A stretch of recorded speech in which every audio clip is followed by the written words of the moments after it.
nationale à 93, évidemment. Il est plus 8. Today, the home opener is upon us. You'll hear from Dan, Buck, and Pat moments from now. But first, the ceremony that precedes this game, handled by the public address announcer, Mr. Tim Langton.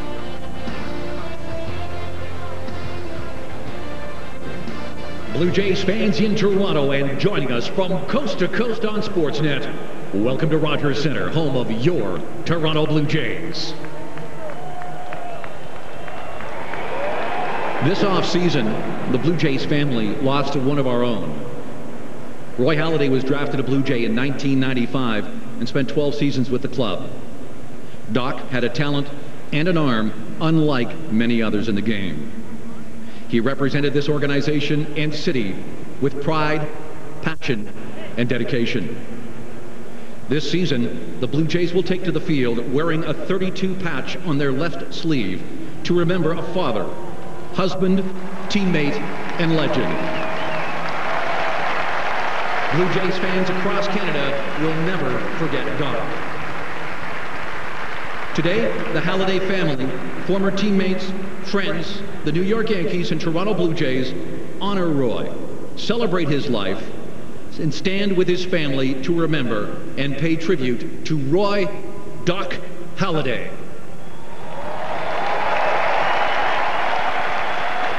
To Roy, family was everything. Brandy, Braden, and Ryan, like many baseball families, made sacrifices for Roy to achieve the success he did.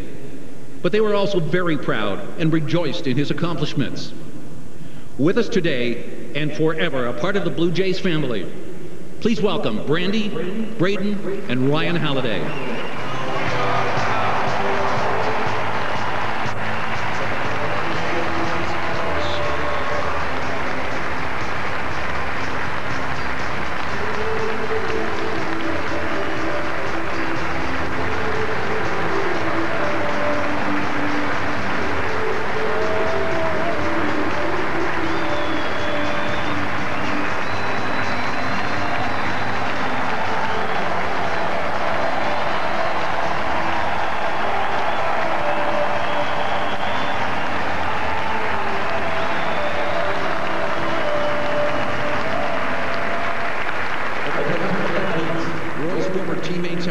On his quiet leadership and unwavering work ethic. We're joined by some of Doc's friends, teammates, and coaches. He was the Blue Jays and Roy's pitching coach from 2005 to 2009, Brad Arnsberg. This left-hander was teammates with Roy in 1999 and has remained a Halladay family friend, Paul Spoljaric.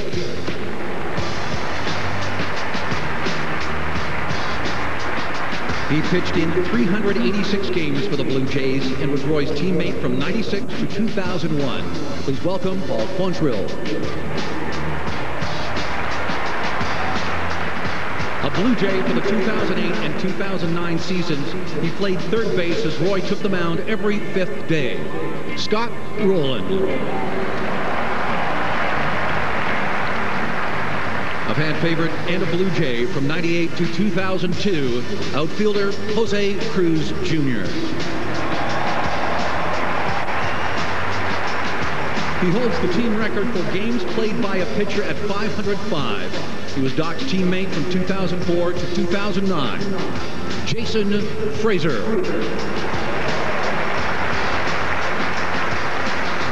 A Blue Jays first rounder in '93, he and Roy came up through the organization together. One of Roy's closest friends, please welcome Chris Carpenter.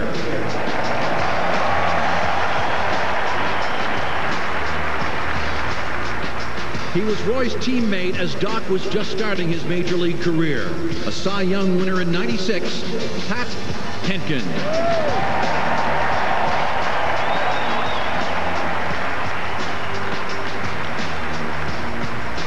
He managed the Blue Jays when Roy was starting out in the organization, and he managed Roy in his final 2 seasons in Toronto, a member of the level of excellence, Cito Gaston.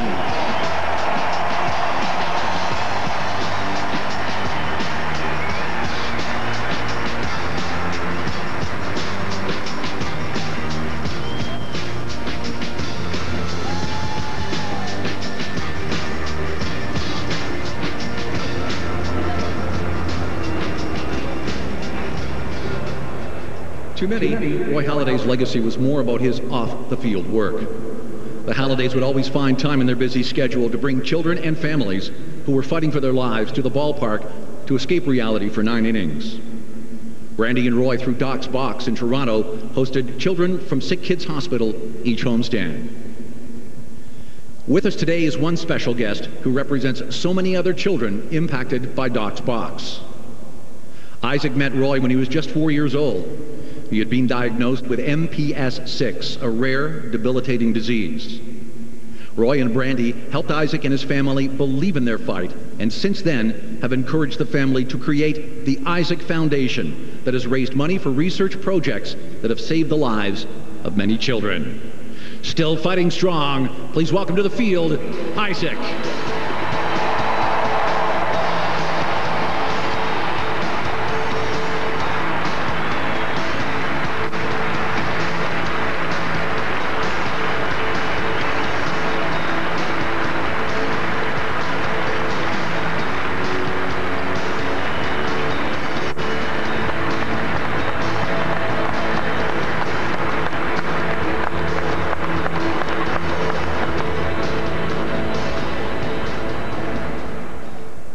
Fans, please direct your attention to the video board as Dan Shulman narrates a special tribute to Roy Halladay.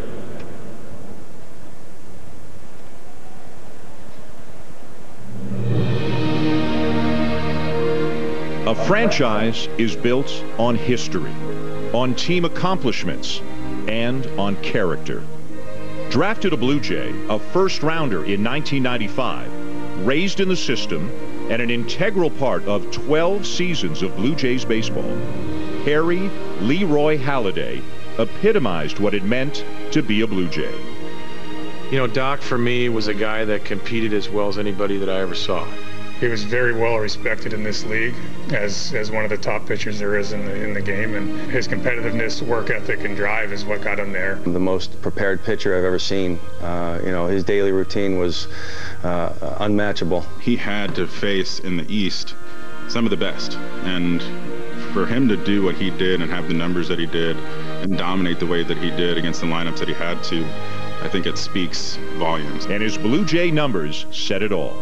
148 wins, over 2,000 innings pitched, a 3.43 ERA, 49 complete games, a Cy Young winner, and a 6-time All-Star. He was our leader. You know, he was the guy in the clubhouse, you know, led by example, not by not the loudness and not the rah-rah, but just, hey, watch how I'm gonna go out and do it. Watch how you're supposed to go out and do this. This is how a pro does it.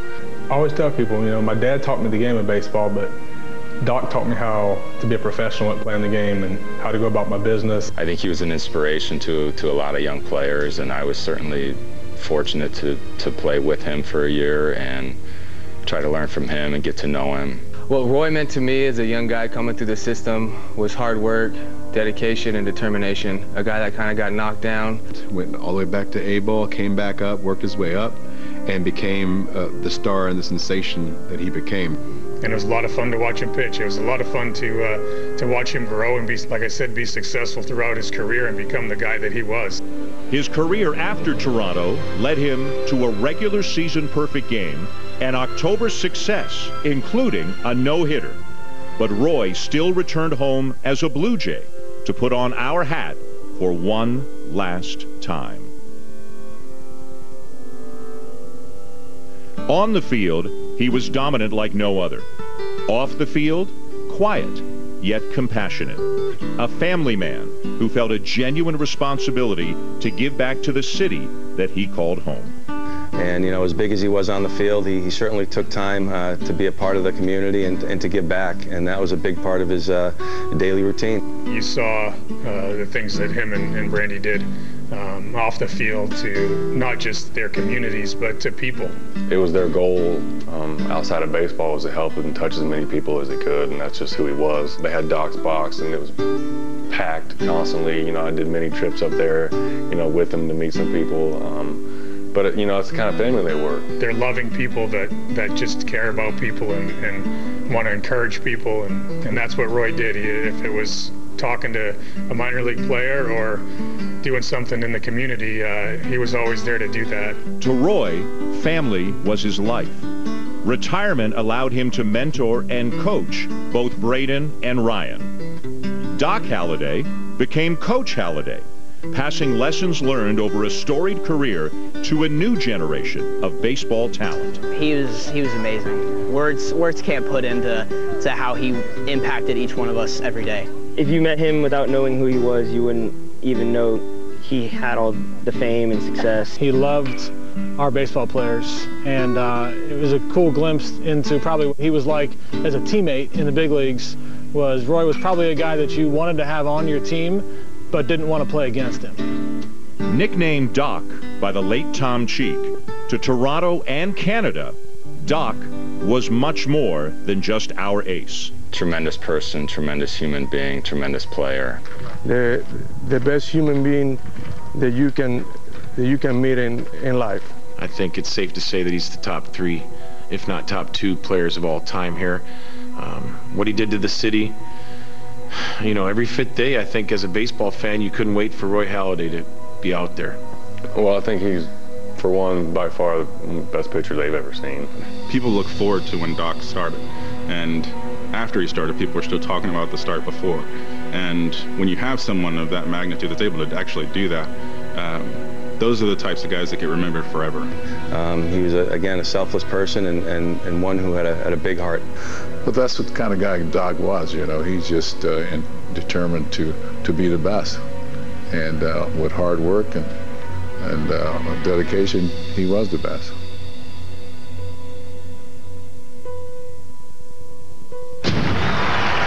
Roy Halladay looking down from the mound. The fans up out of their seats. The pitch. Blue Jays win. What a day for Roy Halladay. He got it. A perfect day. Roy Halladay. Against one of the best pitchers in the game. The pitch. Got him looking. A masterful effort tonight from Roy Halladay. Swing and a miss. Doc got him off speed. And there it is. 20 victories for Roy Halladay. Halladay's got number 22. Struck him out. What a job by Roy Halladay.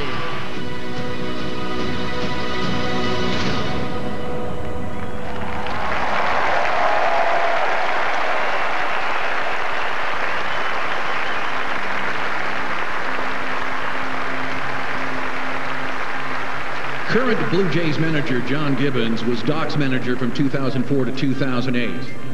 Now, on behalf of the organization, John will present Ryan and Braden with a gift they can wear to remember their dad as a Blue Jay.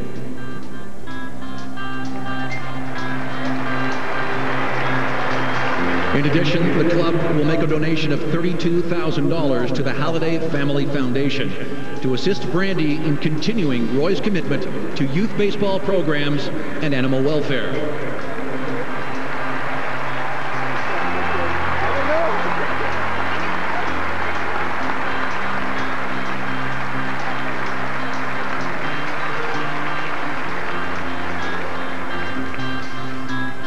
The Blue Jays level of excellence recognizes members of the organization for their tremendous achievements on and off the field.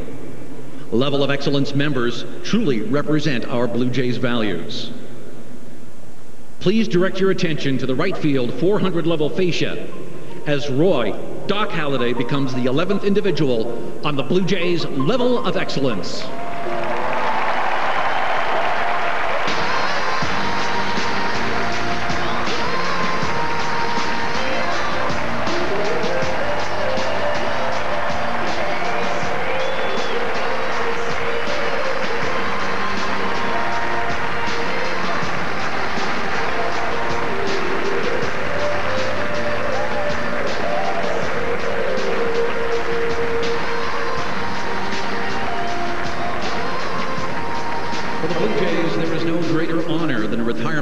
Jersey and number.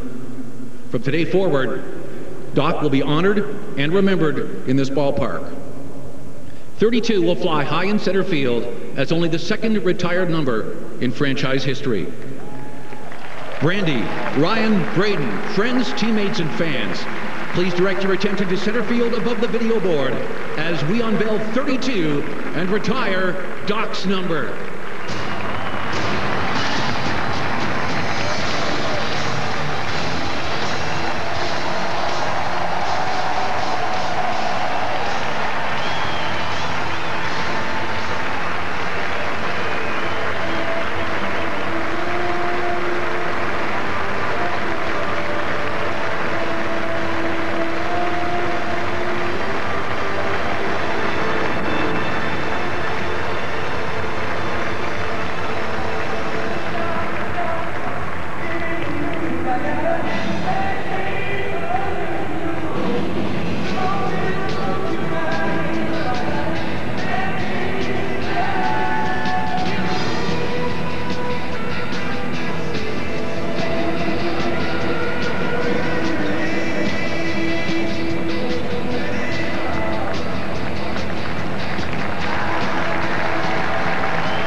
Well, a very well done and moving ceremony, to say the least, as Roy Halladay has his number retired, also joins the level of excellence here for the Blue Jays. I think all of us, just looking at you two guys, you're looking at me during the ceremony, a little bit choked up. There was a lot of emotion going on in the ballpark just now.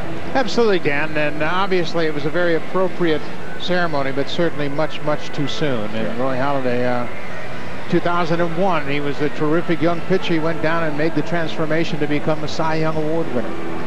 Well, I think some of the guys said it best. You looked forward to his start, and then days after his start, you were talking about that start. I mean, that's how special it was. I don't know about you, but when we would do his games on television, you couldn't wait for one of his starts because it was usually masterful. And as great as he was on the mound, he was just as good as a teammate, as a leader in the community, charitably, in any way that you can think of. Roy Halladay really was a Hall of Famer.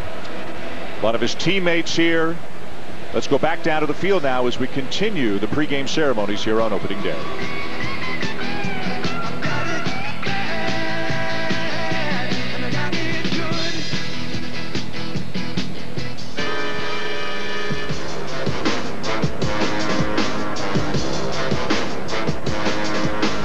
Please welcome the 2018 New York Yankees coaches and support staff.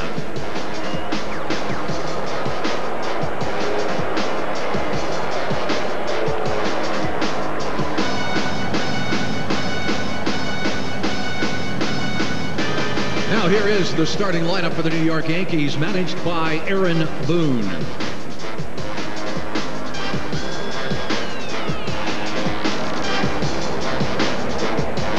Batting first, playing left field, number 11, Brett Gardner.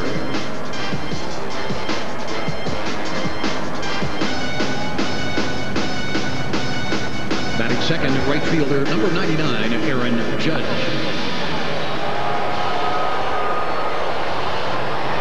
Batting third, the designated hitter, number 27, Giancarlo Stanton.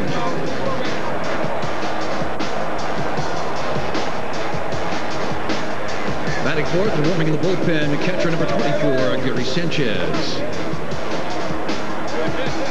Batting fifth, center fielder number 31, Aaron Hicks.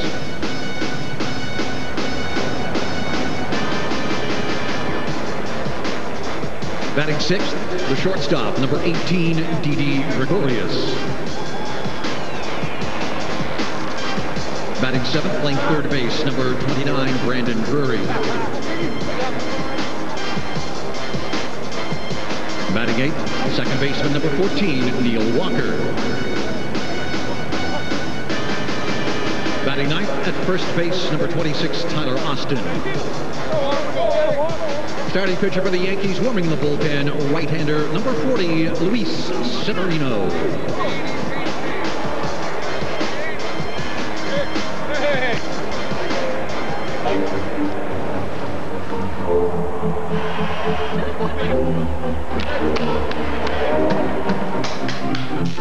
I got a fire I can't my mind, in my body, don't know how come. This is how you take the road and make the way. Say this ain't no game to me. So take these roads, cause there ain't no way I'm gonna play the same old day to day. Yeah, let's go! It's awesome watching these guys. I'm telling you, they are wow.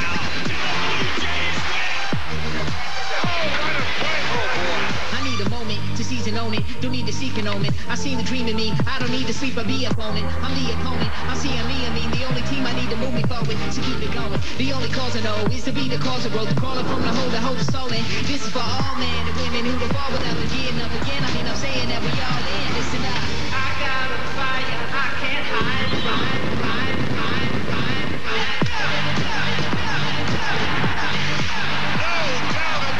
Everyone here wants to win. Well, we got a bunch of bangers in this lineup. Oh, my goodness. On fire. We just fight. We keep on fighting and see what it takes to win. Let's go. And now your 2018 Toronto Blue Jays coaches and clubhouse staff.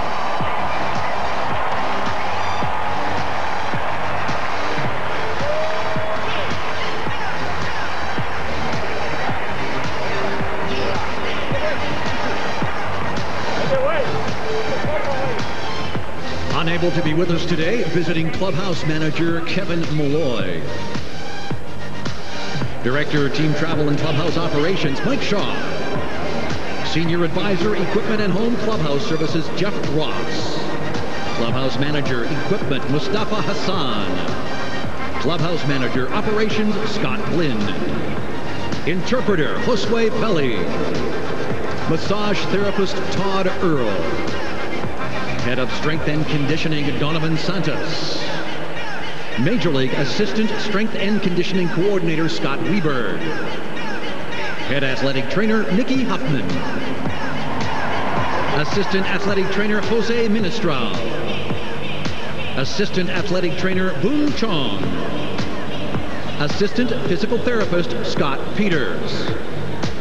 In the bullpen catcher, Alex Andriopoulos. Also in the bullpen catcher, Jason Phillips. Assistant Advanced Scouting, John Boboshi. Video Operations, Eric Slaughter. Major League Chef, Nigel Batson. Third base coach, Luis Rivera. Bench coach, DeMarlo Hale. Hitting coach, Brooke Jacoby. First base coach, Tim Leeper. In the bullpen coach, Dane Johnson. Also in the bullpen, pitching coach, Pete Walker. Quality control coach, Mike Mordecai. Pitcher number 6, Marcus Stroman.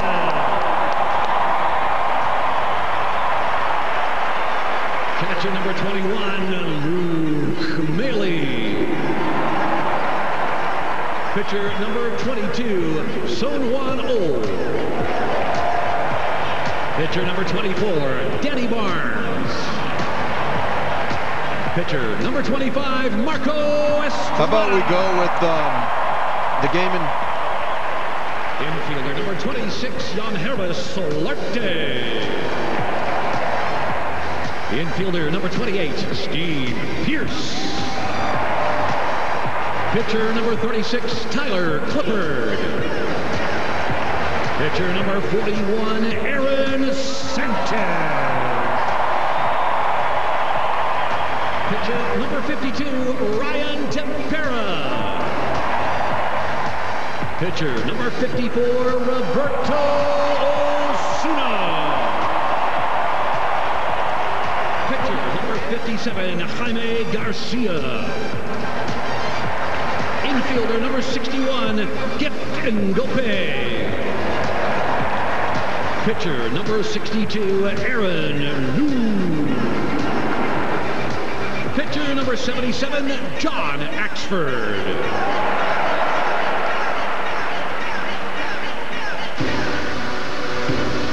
And now the starting lineup for your Toronto Blue Jays, managed by John Gibbons.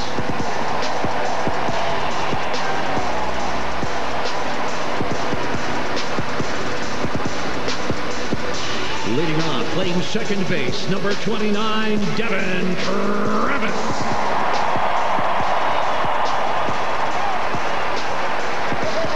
Batting second, at third base, number 20, Josh Donaldson.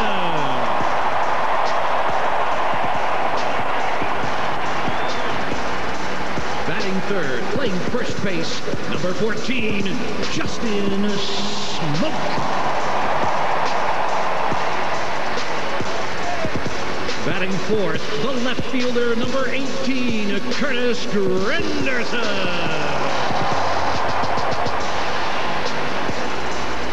Batting fifth, the designated hitter, number 8, Kendrys Morales.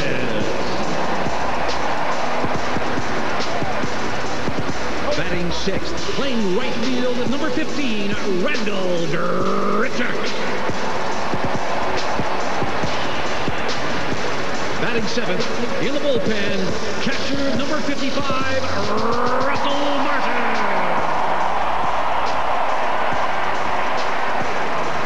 Batting eighth, the center fielder, number 11, Kevin Pillar. Batting ninth, the shortstop, number 1, Aledmys Diaz.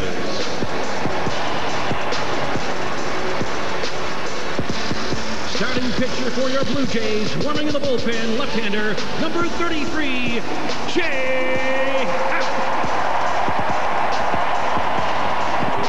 Toronto, say hello to your 2018 Blue Jays.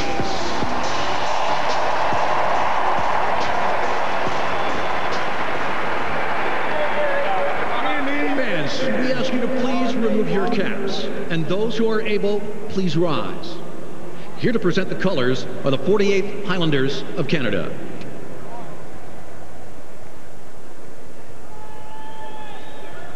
With us to perform the national anthems is the Toronto Concert Orchestra, the resident orchestra at Casa Loma, conducted by Maestro Kerry Stratton.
With us today to carry our Canadian flag are 250 members of the Canadian Armed Forces.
In place of the opening day ceremonial first pitch, the Toronto Blue Jays have asked Ryan and Braden Halliday to place the game ball on the mound in honor of their father.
To the memory of the late, great Doc Halliday as his sons lay the ceremonial ball on the mound. A quick break here, and it's baseball when we come back.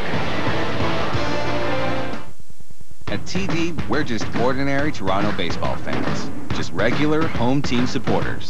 Just your run-of-the-mill, die-hard Blue Jays enthusiasts. Just your everyday, steadfast, resolute, unyielding, unwavering Blue Jays superfans. Know what I mean? Upload your superfan photo or video to Instagram or Twitter with the hashtag Superfan Contest and @BlueJays, and you could win a trip to watch the Blue Jays from the TD Zone. Plus, dinner with Roberto Alomar. That's right, superfan. Post-game dinner with Robbie.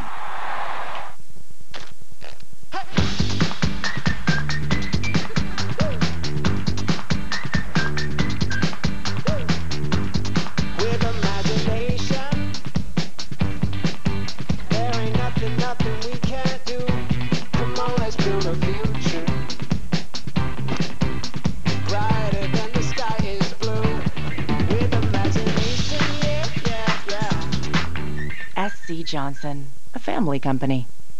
You got your new Samsung Galaxy S9 from Rogers, just like Kevin Pillar, which means you also got a free Samsung wireless charging stand exclusively from Rogers, just like Kevin Pillar. Oh. So you've got a phone that lets you shoot super slow-mo video just like Kevin Pillar. Okay, even though you're not just like Kevin Pillar, you can get more, like a free Samsung wireless charging stand when you buy the Galaxy S9 from Rogers. Guys, we all get to a stage in our life where we've earned ourselves an upgrade. Age sets in. He's not as hot as he used to be. Should have been sent to the curb a long time ago. Which is why I upgraded. Here we go. To a Napoleon grill. Maybe I deserve the upgrade. Good one, Mom. Yeah. Really, really funny. I thought it was funny. When the fire goes out in your grilling relationship, upgrade to a Napoleon. Upgrade your grilling game. Why do so many Canadians turn to an insurance broker for advice? It's simple. We work for you, not the insurance companies. Together, we establish what you need. Then, we identify the coverage that makes the most sense.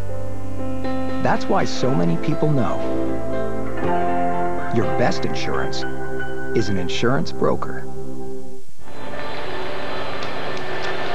Moments away from first pitch here at Rogers Center, the Blue Jays and the New York Yankees. Let's send it down to field level right now. Hazel May is with Josh Donaldson.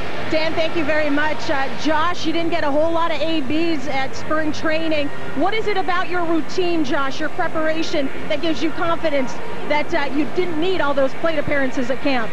I've been doing this for a little while, so I have confidence in myself first and foremost. I have confidence in my routines and the things that I do. It doesn't necessarily mean that I'm going to come out hot or cold. It just matters that in my mind, mentally, I feel good and ready to go. This team has had an awful lot of problems in the first month of the season. What specifically, Josh, would you like to see your teammates do better to get off to a better start in 2018? You know, this is pretty simple. We got to score more runs than they do. It's difficult, but it's simple. All right, Josh Donaldson, thank you for your time. Good luck.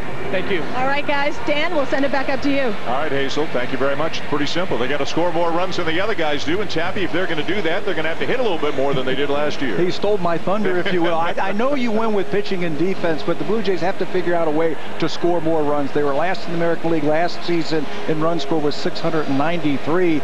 I think they relied too much on the home run. They've got to get creative offensively on the bases and in the batter's box, and I think they need to hit better with runners in scoring position. 229 with runners in scoring position, second from the bottom in the American League. So offensively score more runs. They got the pitching, they got the defense figured out. Well, let's talk about that defense. How important is that for them this year? Well, Dan, it's everything, because the strength of this ball club in my mind is the 5 starting pitchers they're going to run out to start the season. And there's 3 ground ball pitchers in this rotation, and you better catch it on the infield. And it's great to have Devin Travis back. Ledmus Diaz is going to start at shortstop, but there's a lot of ground balls on this pitching staff, and as an infield, you got to make sure you take advantage of it. You certainly can't give clubs like the Yankees those extra outs. And speaking of the Yankees, that's who the Blue Jays face, of course, and what a test for the Blue Jays right out of the gate against a team that was 1 win away from advancing to the World Series last year. They've got themselves a new manager. Joe Girardi not managing the Yankees. Aaron Boone from the broadcast booth to the field in uniform managing the Yankees. Of course, the team for which he hit that big home run to win the American League Championship Series back in 2003. And the Yankees have added the National League most valuable player in Giancarlo Stanton, 59 home runs, added to a team that led the majors in home runs last year. So this Blue Jay pitching staff is going to be tested right out of the chute. No question about it. The Yankees had a great offense last year, and they get the best home run hitter in baseball from a year ago, and then the Rookie of the Year who pounded out 52 home runs. So Stanton and Judge are a terrific punch, and they're going to hit second and third in this lineup today. And if you're a starting pitcher like Jay Happ, you better be ready in the first inning, because you're going to face some big thunder early. Yeah, don't forget about Sanchez and Hicks and some of the other guys. So yeah, be ready right away. I think Aaron Boone's going to be ready. He was talking yesterday about taking over this team and the expectations, and he was just saying, hey, look, if we prepare every single day and we do our work and we look at the big picture just day by day by day, I think by the end of the season we're going to be fine. I think Aaron's going to do a great job with his team. He's inherited a great team, but he knows what he's doing there as a manager. And again, getting back to the Blue Jays side, they started 1-9, 2-11, 6-17. Does it go without saying, guys, that if they're going to compete for a playoff spot this year, they can't start the way they started last year? No way. They have to make sure that they at least get close to 500 in April, and they're going to play the Yankees 8 times in the month, March and April, so you better be sure that you come out ready to go. Jay Happ, in my mind, is a perfect guy to start this season. He's pitched very well in this ballpark in the past. Sellout crowd here at Rogers Center as Jay Happ leads the Blue Jays onto the field. And a chance now for us to take a look at the Yankees starting lineup. And the phrase Bronx Bombers didn't come out of thin air. These guys can really slug. They're without Greg Bird, foot surgery, out 6 to 8 weeks. But they do have Aaron Judge, who hit 10 home runs against the Blue Jays last year. And they do have Giancarlo Stanton, who had a ridiculously good second half of the year last year and wound up, as mentioned, winning the National League MVP, 59 home runs and 132 RBIs. Batting practice is a must-see situation when the Yankees are up. Jay Happ on the mound for the Blue Jays. Well, I hope Jay Happ wasn't watching batting practice, because they were launching some. Jay gets the opening day nod for the Blue Jays. His career in his 12th big league season. He also becomes the Jays' 24th different opening day starter. Last year he had some problems early in the season with time on the disabled list, but when he came back, he got stronger and stronger as the season went along. After the All-Star break, he won 7 of those 10 games that he did last season, and I think the home run is very important. He only gave up 3 home runs in his last 12 starts. He's got to keep the ball in the ballpark. Defensively, the Blue Jays have 3 center fielders in the outfield, Granderson, Pilar, and Grichuk. And on the infield, key guy for this team this year, Devin Travis. He played just 50 games a year ago, and nobody needs to play every day more than Devin Travis. For his own well-being and for the strength of this ball club, he's got to be on the field, and they're going to make sure that they keep him as fresh as possible in the early going. Well, it is one of the special days on the calendar. So much optimism, so much excitement. Opening day has arrived. And the Blue Jays get it started with the Yankees as Brett Gardner, the leadoff hitter and left fielder for the Yankees, gets set to dig in. Kerwin Danley has the plate today, signals time in, Happ's ready to go, and the 2018 Blue Jays season about to get underway. And a fastball pumped in for a strike. One thing the Blue Jays pitchers have done all throughout the spring is throw strikes. They didn't walk anybody. They were very aggressive all spring long, and because of that, I think they've got a lot of confidence right now. Jay Happ had a very solid, efficient spring as he bounces one in, a ball and a strike. 20-game winner 2 years ago. Only won 10 last year, but the other numbers were not that much different, actually, the peripheral numbers from his 2016 season. I mentioned that he spent some time on the disabled list, and remember, he came back probably about 2 weeks too early last season. He finished off his rehab here at the major league level, and his first couple of times out, they were starting to stretch him out, try to get his arm strength back just a little bit more. Well, when he got it, boy, he was very good. Got stronger as the season went along. Out of play off to the left, 2-2. And again, as you mentioned earlier, Marcus Stroman, he would have gotten the opening day start by all accounts after the great year that Stroman had last year, but that shoulder inflammation set him back a bit. Stroman recovering quickly from that. He'll start the fourth game on Sunday. It'll be Aaron Sanchez tomorrow and Marco Estrada on Saturday. Pete Walker talking to Stroman there on the bench. Line to left. Curtis Granderson can't make the play on it. The liner right at him that he drops. And Gardner is aboard. Granderson has only made 55 career starts in left field. We mentioned he's a natural center fielder, and we've seen left fielders in this ballpark, going back to Joe Carter, who have had trouble with that bank of lights above the first base dugout. Guarantee you he had trouble with the lights. He's got eye black on to try and deal with it. For years and years, we have seen left fielders and right fielders, especially guys who aren't real familiar playing in the corners here, deal with that bank of lights. It just handcuffed them. So an error charge to Granderson allows Gardner to reach, and now a man on for Aaron Judge.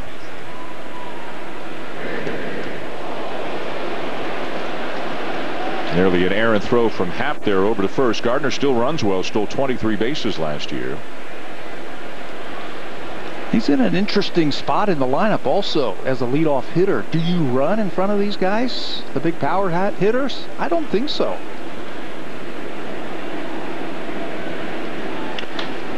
I think that's what everybody expects because you have Judge and Stanton hitting back-to-back, but I still think the stolen base is a very important weapon.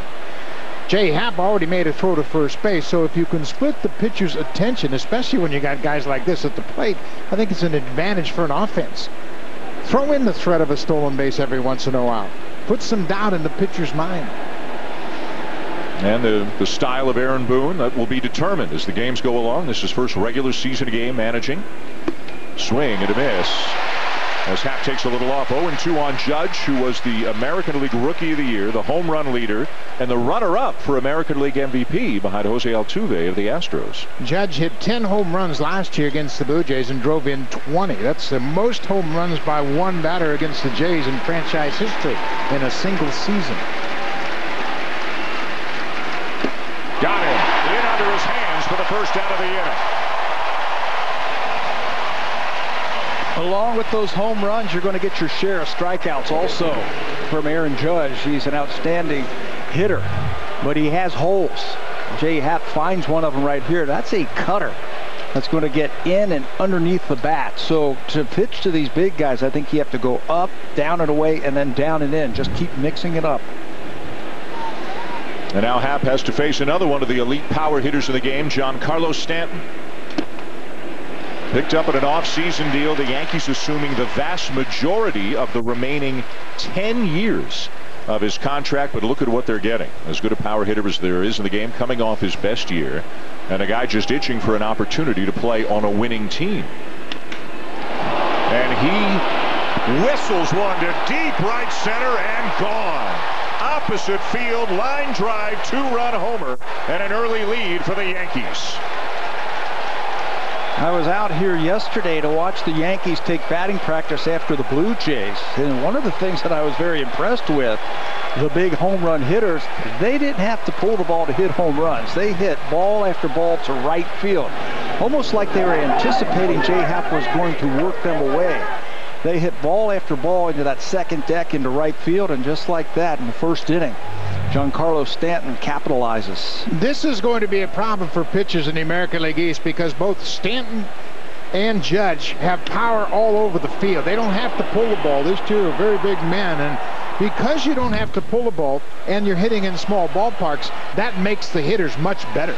Yeah, they'll take advantage of that short porch at Yankee Stadium, and if you're Stanton, you come to a new team and you want to impress your teammates right away, and what better way to do it than homering in your first at bat. The error by Granderson allowing an extra run to score. 2-0 Yankees here in the top of the first. And this is Gary Sanchez, who on most other teams might be looked upon as the best power hitter in the group, but he's got to settle for third place on this team. But look at that, a catcher who hit 33 home runs last year.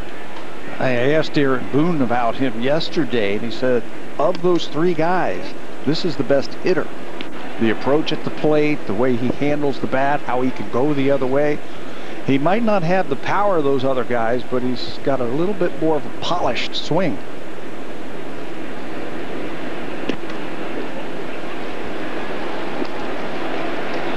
That falls behind, 3-1 on Sanchez.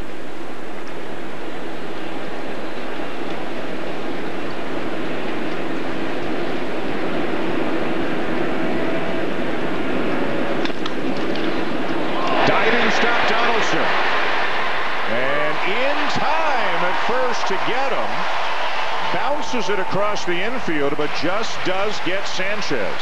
Well, there's no problem at all with Josh's glove. He's a terrific fielder at third, but he's had problems with his arm all throughout the spring, and he hasn't played a lot.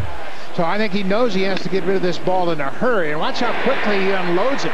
Doesn't get a lot on the throw, but it's in time to get the catcher, Sanchez. I wonder if he couldn't get the grip. See his hands full of dirt, and it's almost like he threw a changeup over there. Bounces it just ahead of the runner. There's the grip right there. Not much on that throw, but gets the batter. Yankees thought about challenging for a moment, but decided against it. So 2 down, and here's Aaron Hicks, the center fielder. A switch hitter batting for the right side against the left-hander Happ. 266, 15 home runs. He figures to get most of the time in center field. Brett Gardner will play there at times. Judge mainly in right. Stanton probably, it looks like, predominantly DHing, although Stanton could play in right or left. It doesn't sound like they're going to move Judge. They're going to leave Judge in right field, but they got 4 guys really for 4 spots, including the DH, but at some point, presumably Jacoby Ellsbury comes back as well. They'll have to try to fit him in. They're thinking maybe a week or 2 he'll be back, but Giancarlo Stanton will get most of the time at DH, but he will play in the field. He was saying yesterday 2, maybe 3 times a week.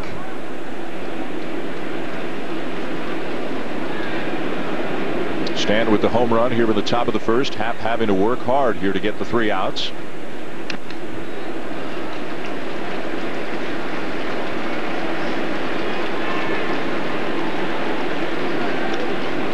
That's the thing about this lineup. You make a pitch, think you got an out.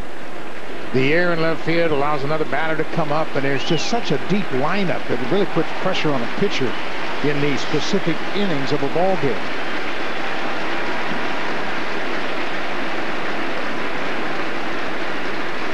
Two on the way, and just getting a piece is Hicks.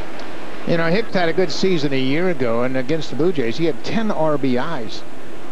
And he didn't get to play a full season because of injuries, but you see what he did against the Blue Jays. 5 doubles, a homer, and 10 ribbies. Another terrific bat in this lineup. Stole him from the Minnesota Twins a couple of years ago for a backup catcher. Again, the 2-2, and waving at it is Hicks. A couple of strikeouts for Happ, but the Yankees strike early and they strike loud. Giancarlo Stanton doing what he did 59 times a year ago. 2-0 New York.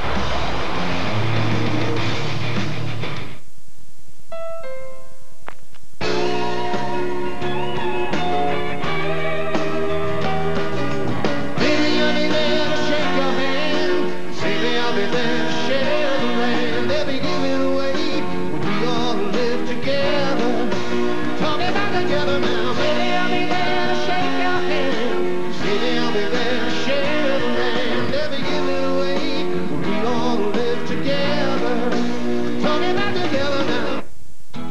knows how to get a lawn as lush and green as Mark Cullens.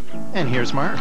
Just use CIL Iron Plus 4-in-1 Lawn Recovery, the one with Iron Plus on the bag. It's got fertilizer, compost, grass seed, and iron all in one. I love it because it feeds, strengthens, and greens up my lawn in just 48 hours. For grass you'll fall in love with. CIL Iron Plus 4-in-1 Lawn Recovery, a part of the Iron Plus family. Only $39.97 and only at Home Hardware and Building Centers. It's the playoffs. You're not shaving your lucky beard. Come on, Jerry. Grr, to great. Yeah! Kellogg's Frosted Flakes, official partner of the NHL. Well, here's a big key to the Blue Jays season. Devin Travis was only able to play in 50 games last year because of that recurring knee issue and eventually surgery, but had a good winter, a healthy spring, and he's in there on opening day and in the leadoff spot for John Gibbons this afternoon, with Josh Donaldson hitting second and Justin Smoak. Good career numbers against Luis Severino, and what a great year Smoak had last year. 38 home runs in the startup at first base in the All-Star game for the American League. And the newcomer Curtis Granderson, maybe a bit surprised to find himself in the cleanup spot today. He figures to play left field against right-handed pitching this year for the Jays. And just like Jay Happ made his first career opening day start, here is Luis Severino, the best the Yankees have to offer, making his opening day start, first one of his career. Youngest Yankee opening day starter since Lefty Gomez in 1932. He is a good one. He was an all-star last year. And as hard a throwing starting pitcher as there is in baseball. Travis hit .259 a year ago. Remember that great month of May that he had when he got healthy? He hit 16 doubles in the month of May. Was under consideration for Player of the Month award. Well, he was hurt last spring training, and he was coming back from injury, and he just didn't have enough at-bats. His spring training was April in the regular season, and the Blue Jays suffered because of it. And then when he got hot in May, and the Blue Jays turned things around offensively, he was certainly a terrific offensive player in May. I asked him today, I said, Devin, was the plan to go into spring training, and when you were scheduled to play 6, 7, 8 innings? And he said, definitely. I wanted to get my at-bats. I wanted to get my 3 or 4 times at the plate in spring training, try to build up that strength and get ready for this day. And a 100-mile-an-hour fastball for strike 3.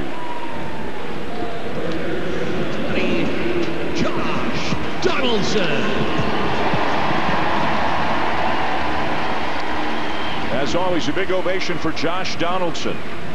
And another guy who dealt with injuries last year, Buck, but once he got healthy second half of the year, he looked like the Josh Donaldson from his MVP season. Yeah, he certainly did. He had a second half MVP season, but it was injuries early on, the leg injury, calf injury, and he just never had his foundation underneath him. But boy, he came on in the second half. The last 2 months of the season, he was outstanding. He had 11 home runs, 31 RBIs heading into August last season, and finished with 33 home runs. How about dialing it up against 99 or 100 on the fastball, and then an 89-mile-an-hour slider like that? That was one of the big goals they had with Severino this spring, was to get him to back off a little bit and just focus on not only throwing it hard, but commanding both his fastball and his off-speed pitches. Sanchez coming over for a look. Austin as well, but it's back in the seats. He backed off to 98 on that last pitch. It's a strike to ball type of pitch, slider, that it's on the plate and then it's off the plate. I think the key this afternoon for the Blue Jays against Severino is try to lay off that slider off the plate. It's got a lot of depth. It's got a lot of movement. You just inside with that breaking ball. Josh had just 27 official at-bats in spring training. But you heard Hazel May before the Josh and not having a lot of at-bats. He said, I'm confident. I know what it takes for me to get ready. And he feels pretty good. But I tell you what, it's a lot different stepping in against 100 than it is in spring training. Roller to first for out number 2. Well, the Yankees have so much power and they have such a great bullpen. The defense gets overlooked, but they can really pick it on defense. Gardner, Hicks, and Judge in the outfield. And how about Didi Gregorius? This is his 3rd season at shortstop. He committed 9 errors last year, and nobody's talking about their previous shortstop anymore. Didi has certainly, all of a sudden, the guy that replaced Derek Jeter has become a mainstay in this Yankees lineup. 2 down and the base is empty, and here's Justin Smoak coming off the best season of his career. 38 home runs, 90 driven in, an all-star game start. Numbers tailed off just a little bit in September. He was dealing with some physical issues at the time then. But boy, for a former first-round pick to finally see it come together after all those years, pretty gratifying for him and for the team. Well, one thing is, obviously, everybody's going to question, can he do it again? It was a long time before he really tapped his power. And it's interesting, he made the All-Star team. He was a starter at the All-Star game, but he didn't start opening day at first base last year. Steve Pearce was at first base on opening day. 158 games last year for Smoak. I think he wore down towards the end of the season. Think we'll see him in the DH spot a little bit more this year? Yeah. I'd like to see Kentry's play some first base, give him a blow. He really slowed down. I think he hit something like 8 home runs in the second half last season. If you're going to play Morales at first base, you've got to do it in the first month of the season because he's fresh off playing it in spring training. High ball 4.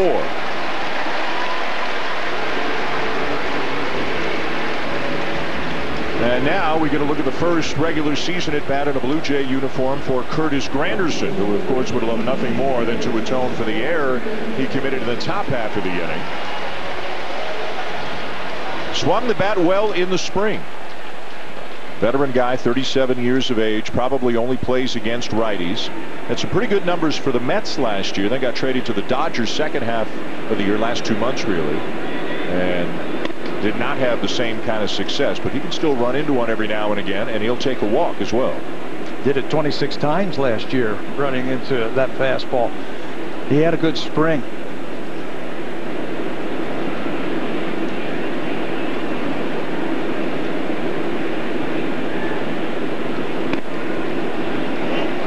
Curtis spent 4 seasons with the Yankees, and that's when he really tapped into his power. He had home run seasons of 41 and 43 while playing in New York and drove in a league-leading 119 in 2011. Brought over to hit, but also brought over to interact with the younger players. He's universally one of the good mentors in the game. Lays off again, 3-0. I don't know if that was by design to go high fastball 3 straight times against Granderson, showing some patience. He's always been a good low ball hitter.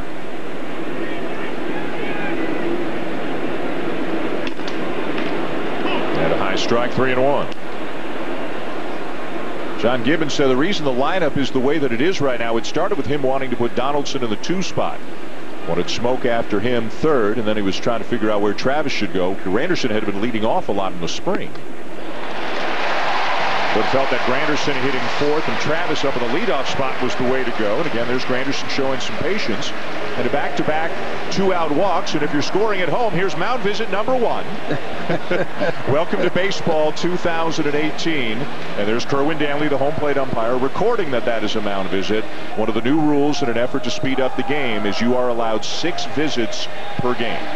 You speed up the game by throwing more strikes. Well, he saw something. He lost that release point against Justin Smoak, and everything was up. Same thing to Granderson. So Rothschild, one of the best in the business right here. Saw something in Severino to try and get him back down in the strike zone. Aaron Boone did a great job by keeping Rothschild and the bullpen coach Mike Harkey from the last regime. I think it's a very stabilizing aspect for this Yankee team. The pitching is very good, so why not keep the pitching coach and the bullpen coach? And of course the bullpen is terrific.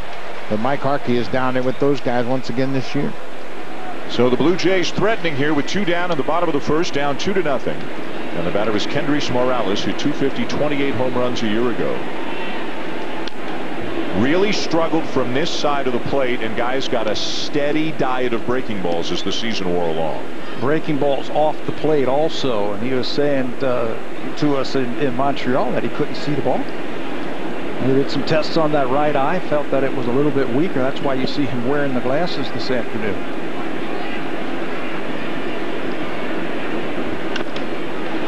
Oh, and 2. Yeah, obviously your right eye is your lead eye when you're batting left-handed, and he went to the training staff and says, you know what, I'm having some trouble. So they checked it out, and sure enough, he wore the last 3 games of spring training. He had a couple of base hits to left field in Montreal. But he says he feels so much better, more confident that he can see the baseball much clearer now. I find the defense interesting here with some runners on base. You don't see him in that shift. Severino gets him with a slider, and the Blue Jays will leave a couple men on.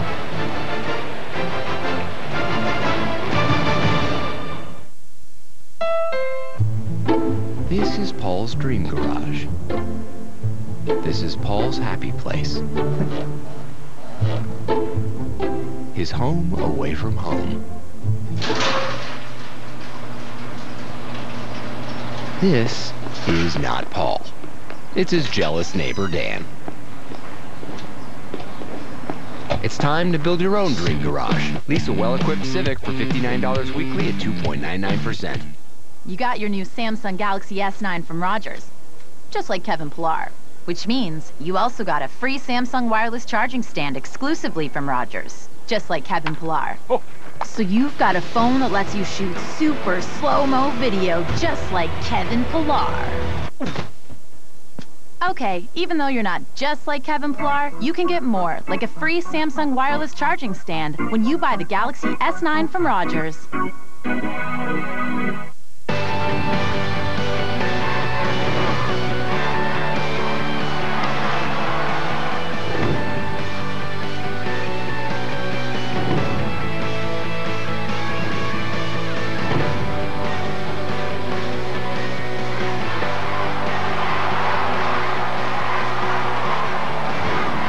Vote for your favorite community starting March 30th at crafthockeyville.ca.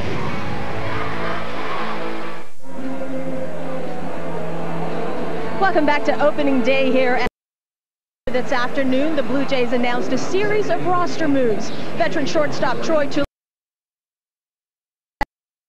60-day DL. Now to New York, a foot specialist. The club does have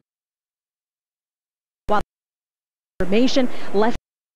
Blue Jays claimed off waivers from Seattle, has been designated for assignment. Those moves clear spots on the 40-man roster for John Axford and Tyler Clippert. Joe Biagini, lefty reliever Tim Meza, and Teoscar Hernandez has been auctioned to AAA Buffalo. And Gift Ngope is with the big league club. Veteran Danny Espinosa has accepted his assignment to the minors, Dan. Manager John Gibbons electing to go with Ngope's defense over Espinosa's bat. All right, Hazel, thank you. So a lot of information to digest there, guys. Let's start with the news that Troy Tulowitzki's on the 60-day DL. Obviously, the bone spur in the heel is serious enough. They don't think they'll get him back at any point soon.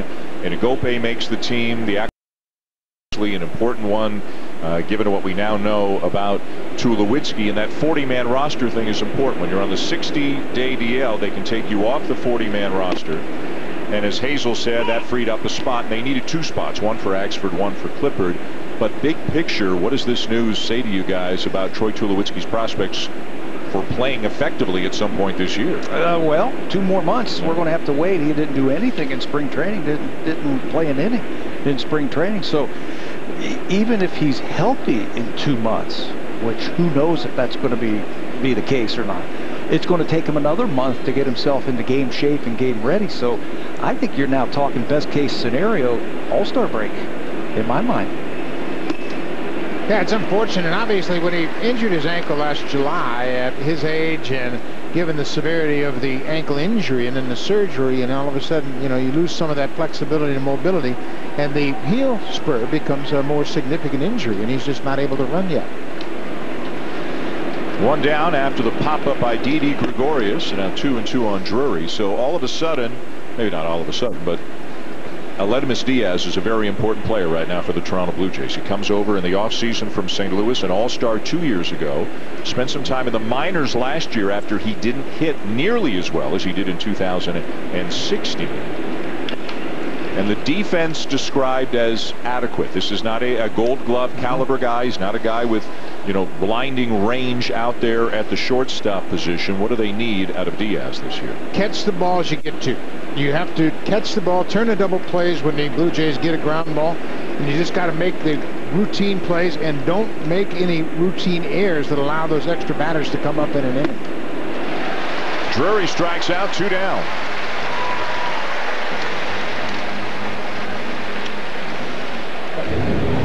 The Pitch Tracker is brought to you by Coors Light, official beer of Major League Baseball.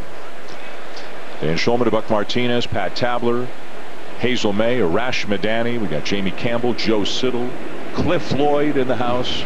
We got everybody here on opening day for Sportsnet. Tim and Sid were here pregame. There's Neil Walker, another newcomer to the Yankees. He's at second base right now. They picked him up late. And Walker was one of these guys, you know, quality player for a long time in his 30s who wasn't getting any offers, didn't sign with anybody.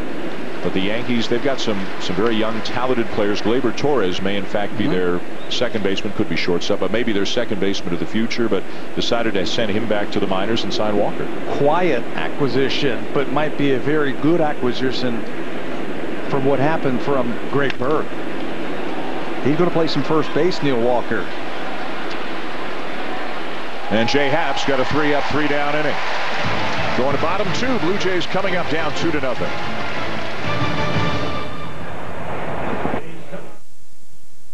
Where there's smoke, there's fire. That pitch is smoke! Blue Jays fans, on March 31st, the first 20,000 fans will receive a one-of-a-kind Justin Smoke bobblehead presented by Honda. Swinging and drive, he's done it again! Home run Smoke! Yankees, Blue Jays, Saturday, March 31st at 4:07. Visit BlueJays.com.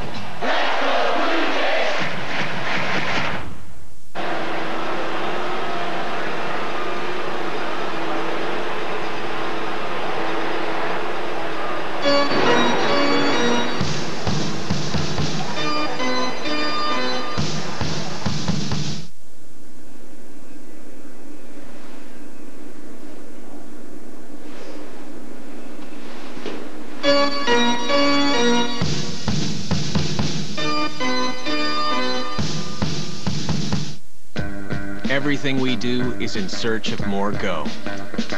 We go. So it goes. So you can go. It's hard to stop a train. I think our daughters are planning on losing their virginity on prom night. I'm gonna stop them. I'm in. Untuck your shirt. No. You look like a youth minister. Whoa, whoa, whoa. No cops in my house. We're not the police. Look at my untucked shirt. Blockers.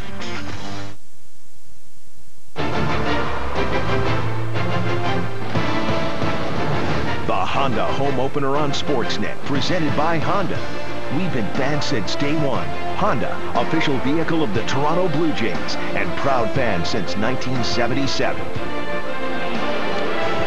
To the bottom of the second here in front of a packed house at Rogers Center. Opening day in Toronto, but around Major League Baseball as well. And the Yankees with a 2-0 lead. You see the Halladay jersey, a moving ceremony, a tribute to the late Roy Halladay pregame. His wife Brandy, his sons Braden and Ryan in attendance, a number of his teammates too from his time here in Toronto, as Halladay's number was retired and his name put up on the level of excellence. This is Randall Grichuk getting his first regular season at bat as a Blue Jay, another one of the seemingly many ex-Cardinals who are now wearing Blue Jay uniforms, and this is a guy with a big time power. The key for Grichuk is, can he make contact often enough? Drive deep center, but it is going to stay in the yard for Hicks. I think Grichuk is going to love hitting in this ballpark. I really kind of characterize it. Grichuk's going to benefit at Rogers Center the way Donaldson has. He was in a pretty big ballpark in St. Louis, and he, like Donaldson, is his first big league home run right in this ballpark. But I think he's going to really learn to love this ballpark as a hitter. As soon as it warms up and they open it up, that ball's going to carry. I think he's good for 25. And don't you want that from your right fielder? At least 25. You can tell he's upset with himself. He felt he had a good pitch. Here's Russell Martin. Blue Jay catcher hitting .221, 13 home runs a year ago. Martin making his 4th consecutive opening day start for the Blue Jays. Same as Donaldson, same as Pilar. The 3 of them have been in the opening day lineup for 4 years running now. Well, it sure looked like Russell had a good time in Montreal. Sure looked like you guys had a good time in Montreal, too. You know what, Russell going home, of course, they really acknowledged the fact that he grew up in Montreal, and he really proud of his background there, and of course had a lot of family and friends. And then the extra added highlight is Vladdy Guerrero Jr. hitting that home run. He's so busy when he goes to Montreal. Sure. I mean, he does so many interviews and goes out and visits people, and especially at the ballpark. And he caught one game. He played third the other game. And yeah, we enjoyed ourselves. The lights went out the first or the second day, and then capped it all off with that big home run from Junior. You know what, I think the Blue Jays will be all right offensively if they can keep Russell in the 7th spot, Pilar in the 8th spot. Kevin has performed the best throughout his career, batting 8th in this lineup. And you have his versatility, his speed down in the bottom of the order. I think it'll serve him very well. Grounder out to Gregorius at short, 2 down. Well, one thing I like what we've seen so far early in the ball game, the first couple of innings against Severino, they're making him work. They don't want him to get into any kind of groove where he starts placing that slider on the outside part of the plate and starts pumping that fastball in there. Make him throw some pitches. Make him come into the strike zone and run that pitch count up. At 32 pitches right now with 2 down to the 2nd, and here's Pilar. Had a great spring. 21 for 48, a .438 average. What did you guys see from him down in Florida? Used the whole field, didn't try to hit the ball out of the ballpark, but because he had such a nice approach, he did hit the ball out of the ballpark. I think if he keeps that stroke, he'll have a good year. You know what he was? He was quiet. He was quiet at the plate. You didn't see a lot of movement. They've tried to eliminate the leg kick in his swing, and when you're quiet at the plate, your head stays very still. When your head stays very still, you can hit the ball where it's pitched. That's what we saw in spring training.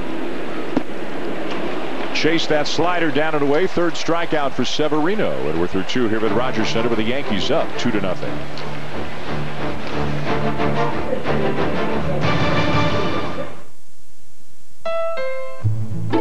This is Paul's Dream Garage. This is Paul's happy place.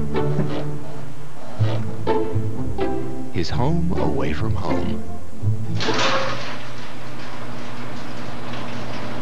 This is not Paul. It's his jealous neighbor, Dan. It's time to build your own dream garage. Lease a well-equipped CRV for $80 weekly at 3.99%. You got your new Samsung Galaxy S9 from Rogers, just like Kevin Pilar, which means you also got a free Samsung wireless charging stand exclusively from Rogers, just like Kevin Pilar. So you've got a phone that lets you shoot super slow-mo video just like Kevin Pilar. Okay, even though you're not just like Kevin Pilar, you can get more, like a free Samsung wireless charging stand when you buy the Galaxy S9 from Rogers.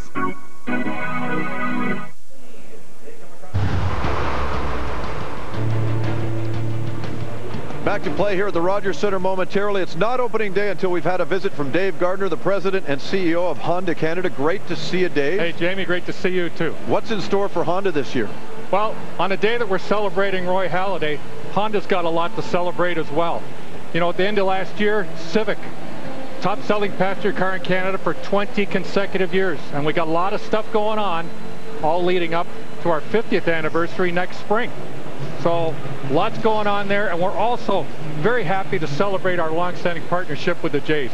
Gives us a real chance to engage with baseball fans, our loyal customers, dealers, associates, and of course, most importantly, our local communities. It's been a long-standing relationship. I understand there's a giveaway today. There's a great giveaway today. You know, we're a proud Canadian company. We build cars here, we sell cars here, and one lucky Jays fan is going to drive away in an Alliston-built 2018 Honda Civic sedan. So, all good. Great to hear. Great to see you, Dave. Dan, it's back to you in the broadcast booth. All right, Jamie, thank you. We go to the top of the third, 2-0 Yankees. Number 9 hitter Tyler Austin, first baseman, leading it off against Jay Happ. Austin getting a spot on the team because of the foot injury suffered by Greg Bird, who was hurt again. A guy who just can't seem to stay healthy on a consistent basis. Has undergone surgery 6 to 8 weeks before he is back. And as you said, Buck, I think it was so Neil Walker can play some first base. Austin, a right-handed batter, will get some time there. Because they've got so much offense, they can probably withstand that to a certain extent. But I think if Bird's healthy, he's likely hitting between Judge and Stanton. Aaron Boone wanted to split up the big two righties, so it would have been Judge 2, Bird 3, and Stanton 4. We'll see how it plays out without Bird, especially when a righty is on the mound. Aaron talked a little bit about that in yesterday's press conference about, we're really right-handed top-heavy, if you will, that having Bird in there as a lefty would have balanced us out just a little bit more. But now Walker's going to play some first base. Probably tomorrow we'll probably see Tyler Wade tomorrow. He'll play some third base and some second base. They're both left-handed swingers. And Happ picks up his 4th strikeout of the afternoon. Well, Jay Happ really doesn't get characterized as a strikeout pitcher, but he has the ability to rack up the strikeouts. First time through the order, he has 4 strikeouts. That's a 4-seam fastball. And Jay has that knack for elevating the fastballs above the belt and gets a lot of strikeouts. Jay has truly become a pitcher, and I think he is maybe the most reliable, consistent pitcher in their rotation. That's why he got the start today. Gibby was saying today it was supposed to be Marcus Stroman, but with the injury he had at spring training that backed him up, he said we're going to just move everybody up one spot. Jay Happ, he says, I feel really confident with him. I think he's going to do a good job. And he's had great numbers against the Yankees. He's won his last 6 decisions against New York with a lot of that. There's something about his fastball that batters just don't pick it up. He's in the last year, guys, of this 3-year deal. He's 35 years of age, but doesn't he look like the kind of guy who's not experiencing any kind of drop-off in his mid-30s at all? I would sign him for 2 more years right now, because not only the pitcher he is, but the character he brings to that pitching staff. He loves Toronto. He loves the pitching coach. He came back as a free agent primarily because of the influence that Pete Walker's had on him and the support that Walker's given him. So if I were the front office, I'd sign him right now and just forget about that one spot in the rotation. I think one of the reasons why he's getting better, he really works hard in between starts. You see him pushing sleds, lifting weights, doing exercises in between his starts. So yeah, the birth certificate might say 35, but you look at the body, it says 25. Yeah, he'll turn 36 in October, and you know what? Like I said, I love the way he is consistent. 2-2 on the way to Gardner. Well, and if he's as low maintenance inside the clubhouse as he sure appears to be, just looking from outside the clubhouse, I mean, he's got to be one of the easiest guys in that room to manage. Well, and he has such a positive impact on the rest of the pitchers. Kind of like Roy Halladay. He doesn't say an awful lot. He doesn't pound his drum, I'm the leader. He just goes around and subtly says, hey, you might not want to do that. He's a terrific leader and a character guy. And getting better. Getting better. The more he pitches late into his career, he's getting better. There was times where he would spray the ball all over the strike zone. Now he just comes in, comes right after you.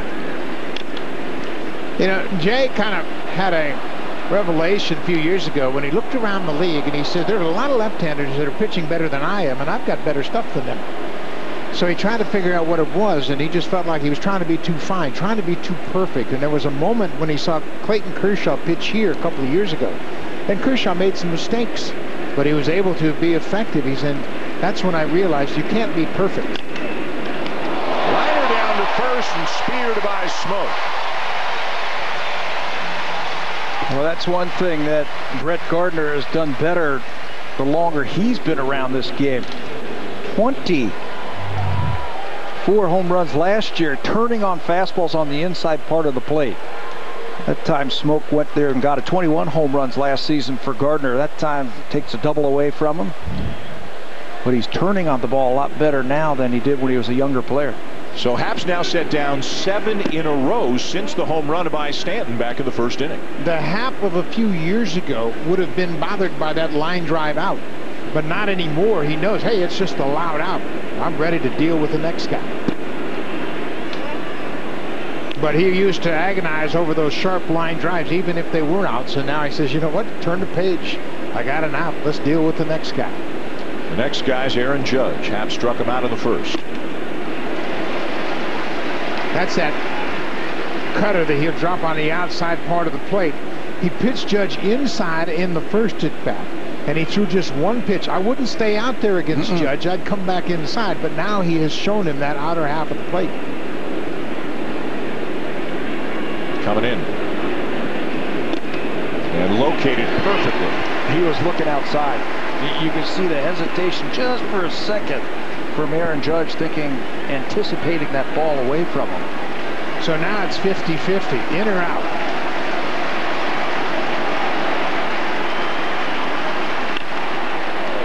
Line down the left field line, a fair ball. Granderson giving chase, and into second easily with a 2-out double is Aaron Judge. They went back to the same pitch he struck him out on his first at bat. I thought maybe they would then go fastball up with 2 strikes on Judge. That time he went back to that cutter. Here it is. Remember the last one? It went underneath his bat. That one kind of stayed up in the strike zone. Judge could get to it. So now Happ's got to deal with the guy who took him deep back in the first, John. Carlos Stanton lined one to right center field in his first at bat for the New York Yankees. Stanton is 6'6", 245. And he's not the biggest guy on the team. The guy out at second base is 6'7", 282. This is not the team you want to brawl with. They'd make a really good basketball team. Yes, they would. I'll tell you that. They're huge. This is interesting with first base open. You know, do you face Stanton? Do you pitch to him? Do you pitch around him? You got the other guy on deck who's pretty good too. Pretty dangerous, Sanchez. Yeah, I think you have to pitch to each one of these 3 guys without concern about who's behind them. Stanton's got great power no matter where he hits it in the ballpark, and this is a pitch. He's trying to come down and in, left it out over the inner half of the plate, and Stanton hits it into the seats in deep right center. But I don't think you can say, well, I'm going to pitch around this guy and then get to the next guy, because they're all equally powerful. Jammed a good pitch there and fouled it back by Stanton. I think you leave it up to Happ. Who do you feel more comfortable pitching to? I don't know if there's any comfort level in this lineup. Won 91 games a year ago. Won the wild card game. Came back to beat the Indians in the division series. And then almost upended the Astros in the American League Championship Series before losing in 7. Yeah, that season wasn't supposed to happen until this year. Right. And now, 1 game away from the World Series, they said, you know what, let's get a little bit better. And they went out and got Stanton. The expectations in the Bronx are sky high heading into 2018.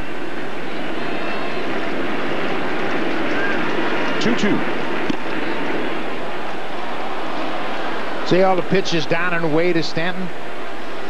It just screams for a fastball above his hands inside. Everything has been away to him this point of this at bat. Tried to backdoor cut that ball. Running off the plate inside. Yeah. You don't have to throw him a strike here.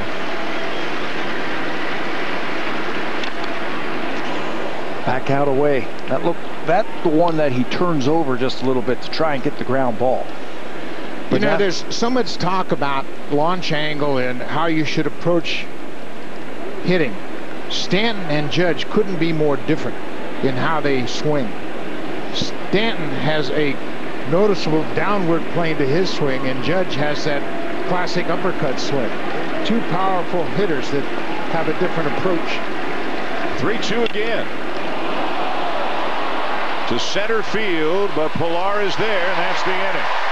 Happ wins the battle this time around. To the bottom of the 3rd, 2-0 Yankees.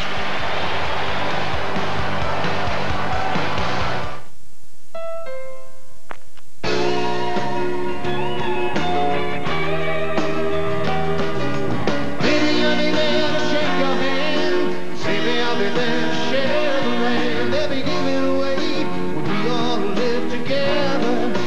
Talking about together now. Baby, I'll be there to shake your hand. Baby, I'll be there to share the land. Never giving way. We all live together.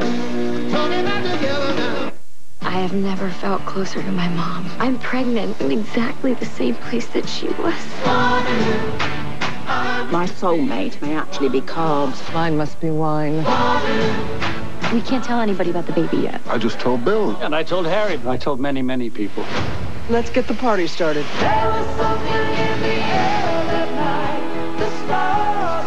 Grandma, you weren't invited. That's the best kind of party. Mamma mia. Why do grown-ups have to lose their childhood? Running on a treadmill instead of running free. Making appointments, not memories. I thought growing up meant being a kid and getting away with it. I want to crawl, hike, and jump. I want to use my outdoor voice. That's the kind of grown-up I want to be. Let's bring back wildhood.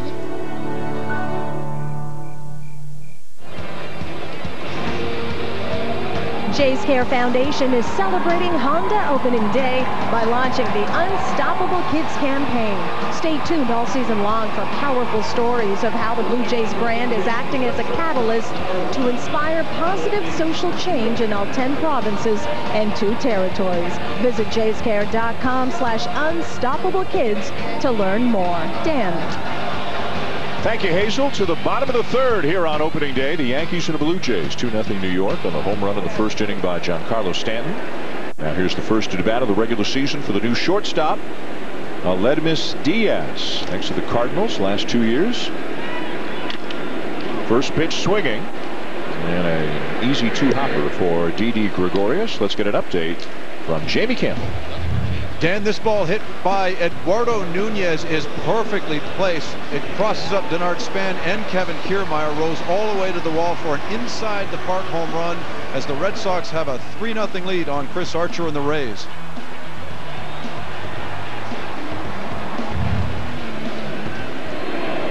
Well, some big expectations for the Red Sox as well going into the 2018 season, especially once what everybody thought would happen happened when they signed J.D. Martinez. Get that big power bat in the middle of the lineup. You know, some question marks about the starting rotation, some injury, some health situations in the starting rotation as well. David Price going to be a big key for them this year, but they look like they got a pretty good team. They've got a couple of guys in that starting rotation on the disabled list to start the season, right? Paul Morantz, Eduardo Rodriguez. Rodriguez. Yep. Steve Wright, the knuckleball. Wright, yep.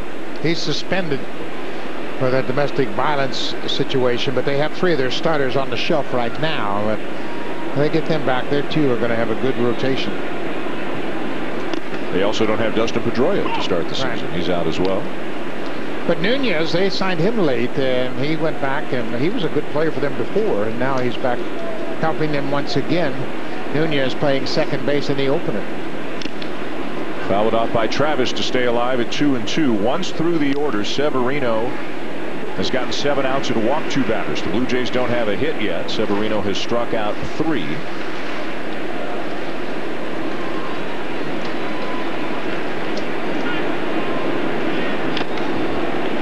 Wow. 100. I don't think his slider is as good as we've seen him in the past, but it's been pretty good today. Good enough. What he's done with his slider is he's had a little more depth on it now. He uses it more kind of as an off-speed pitch, and you know it can still be 83, 84, but compared to 100, it's an off-speed pitch. There's that slider. Another play for the shortstop. 2 down.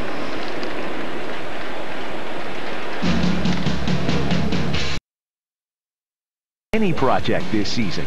Home Hardware, proud sponsor of the Toronto Blue Jays. Good thing we got a roof on this place, huh? A couple of games already postponed.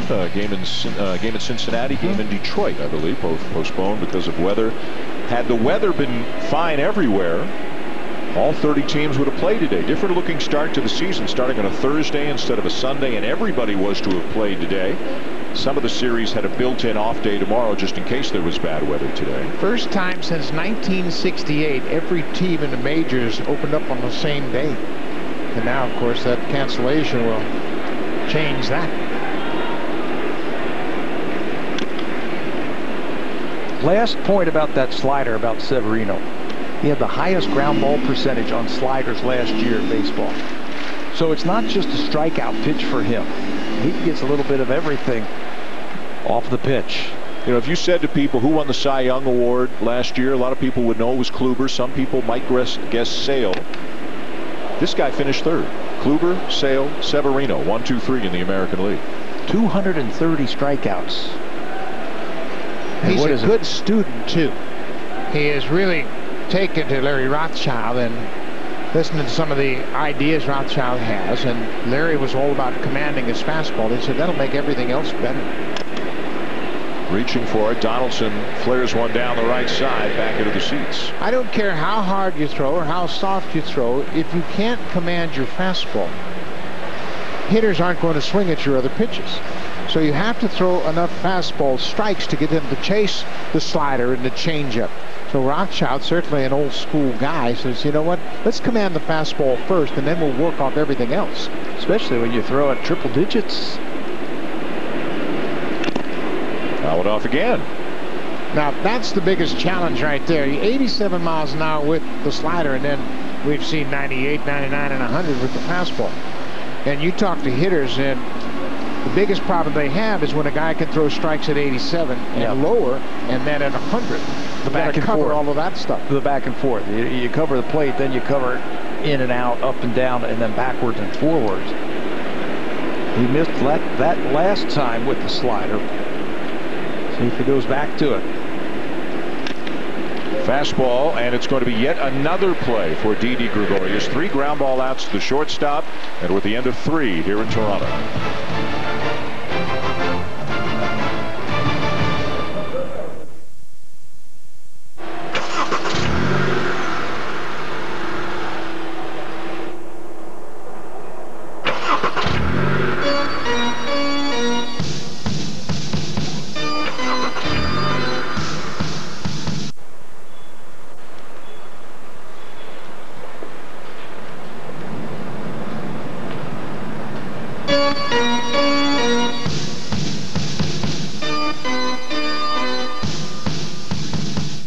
You got your new Samsung Galaxy S9 from Rogers, just like Kevin Pillar, which means you also got a free Samsung wireless charging stand exclusively from Rogers, just like Kevin Pillar. Oh.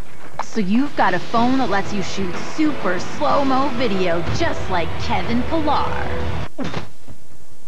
Okay, even though you're not just like Kevin Pillar, you can get more, like a free Samsung wireless charging stand when you buy the Galaxy S9 from Rogers. I need someone to show me my place in all this. It's calling me. Resisted ray. Time it is. Star Wars: The Last Jedi. Rogers Center, downtown Toronto. Happy opening day. It was in the lead up to this that Jay Happ received many congratulations and well wishes from friends and former teammates who know some of the ups and downs that he has had in his career. But few are aware of the night in the summer of 2015 in Pittsburgh that changed his career trajectory. He'd just been traded to the Pirates, and in his first start that August, Happ got rocked by the Cubs. Jay said, I was mediocre. He left the ballpark to go to the hotel next door with his wife Morgan, who was 8.5 months pregnant. As usual, he stayed quiet, internalizing. She was the one trying to stay supportive. And that night, Happ, that said, that's when he realized something had to change. He said, I'll never forget that night in the hotel with my wife. I knew I couldn't be too hard on myself. We were about to become parents. Free agency was coming up. And he said, I had to be more positive. He stopped dwelling when things went wrong. His energy levels went up. He fed off the playoff race, and he kept performing. Now it's his kids. He goes home. He doesn't think about baseball. He's got a 2.5-year-old JJ. Bella's only 4 months old. That changed his outlook, and so too, Dan, did that night in Pittsburgh with his pregnant wife. Arash, thank you. And he's been a different guy ever since then. Had a sub-2 ERA and 11 starts with the Pirates, then came back to the Blue Jays, and as we mentioned, a 20-game winner back in 2016. 2-1 on Gary Sanchez leading off the fourth. He grounded out his first time up. I think being a starting pitcher is the toughest thing to do in the major leagues. To be effective, to face good hitters inning after inning after inning, and really understand the game of baseball. You have to know the score. You have to know where you are in the lineup. You have to field your position. You have to understand the running game. There's so many things that a starting pitcher has to do well to be successful. And I think it's the most challenging position in all of baseball, to be an impact effective starter the way Jay Happ has been throughout his career. And as Arash mentioned, there were a lot of ups and downs for him, and that's why, as I mentioned earlier, I'd sign him right now because I think he's in the best spot he's ever been in.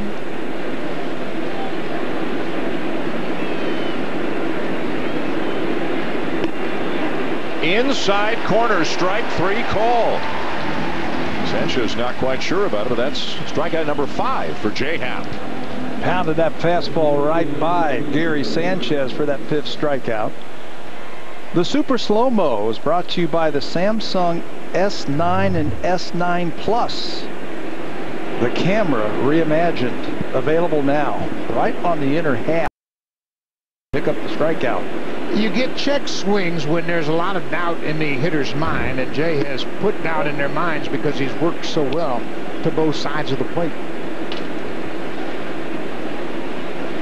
An error and a 2-run homer by John. The Yankees up 2-0 top 4 to end the first.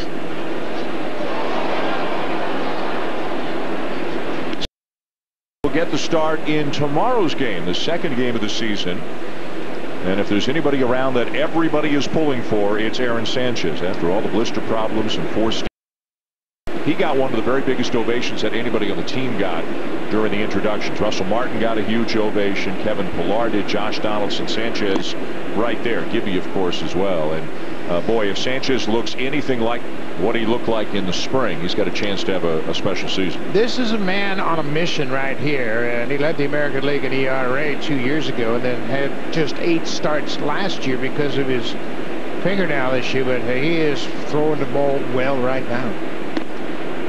He had the distinct honor of walking the Holiday boys out to the mound to present the game ball on the field, and that's pretty special, I'm sure, to him, and he appreciates the significance of that. And in my mind, he is along the lines of Roy Halladay.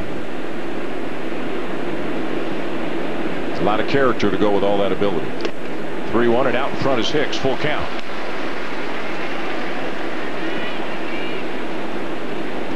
They mentioned character when we were talking about Jay Happ earlier, and it's something that this new front office puts a lot of emphasis on, putting a team together with a bunch of character guys.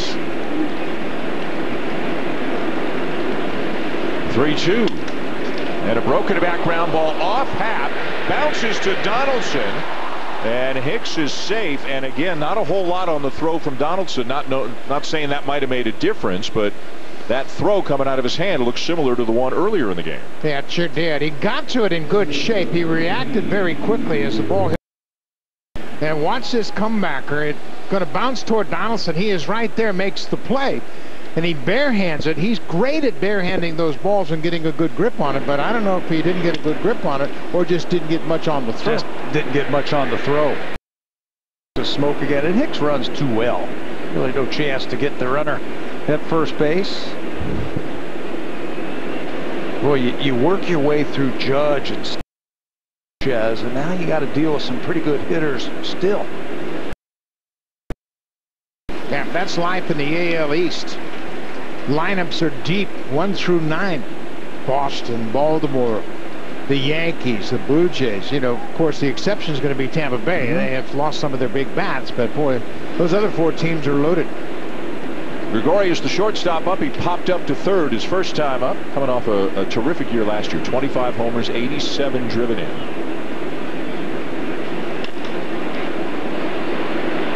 And it should be a lazy fly ball to left field for Granderson.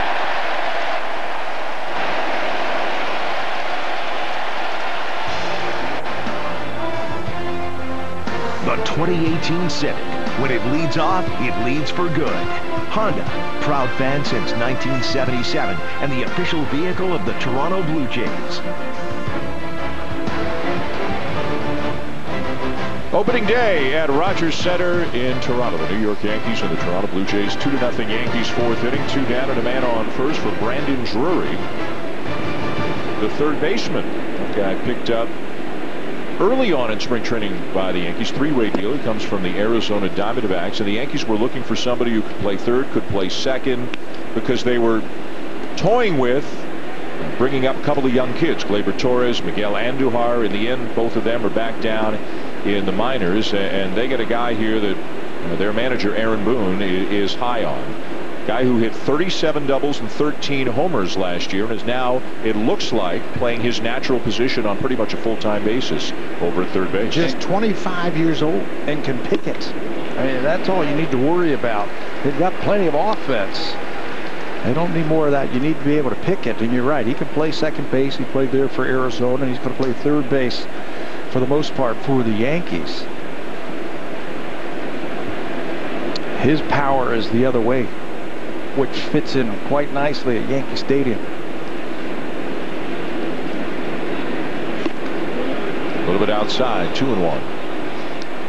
So even a team that had as much as the Yankees had coming into spring training, during spring training, picked up Brandon Drury and Neil Walker to kind of plug the last 2 gaps that they felt they had. And you remember that the Blue Jays got Danny Espinosa, who was in camp with the Yankees as well. Espinosa, as Hazel May mentioned, has accepted his assignment to AAA with the Blue Jays. Liner into left field. That'll get down for a base hit. Stopping at second on the play, Hicks, after the single by Drury. Sounded like he might have broke his bat.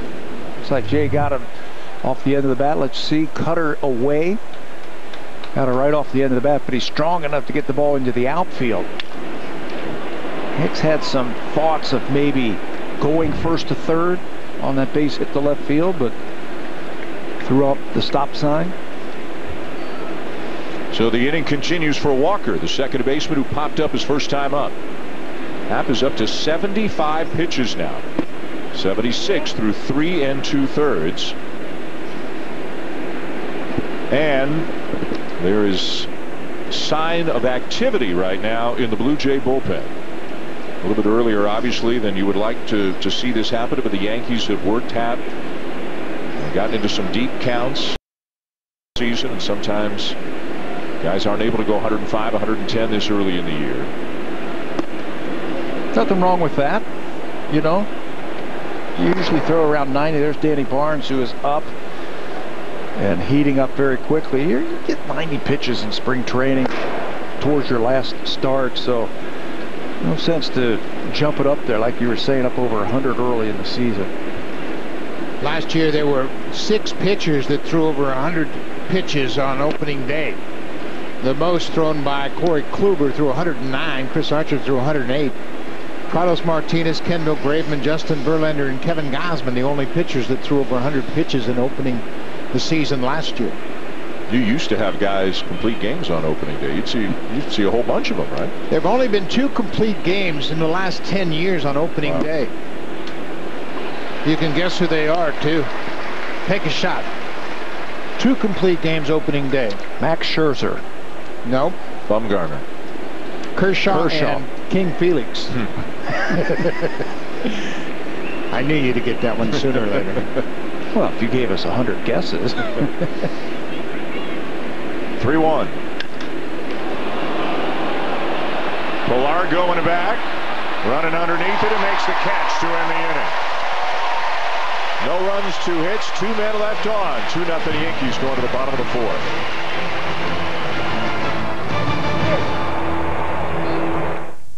For 100 years, heritage and innovation have made Gillette the #1 shave in Canada.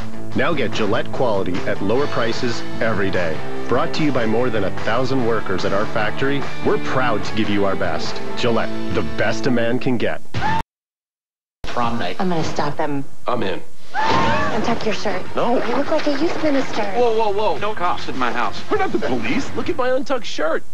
Blockers. This is our chair. Our commitment to understand different people with different needs. So when we discovered 79% of people aren't confident they'll reach their financial goals, we looked at our green chair and thought, let's change this. Change means being ready with security solutions unique to you and the TD MySpend app to help you track your spending. If you're in the 79%, come sit in our chair. TD, ready for you. Where there's smoke, there's fire.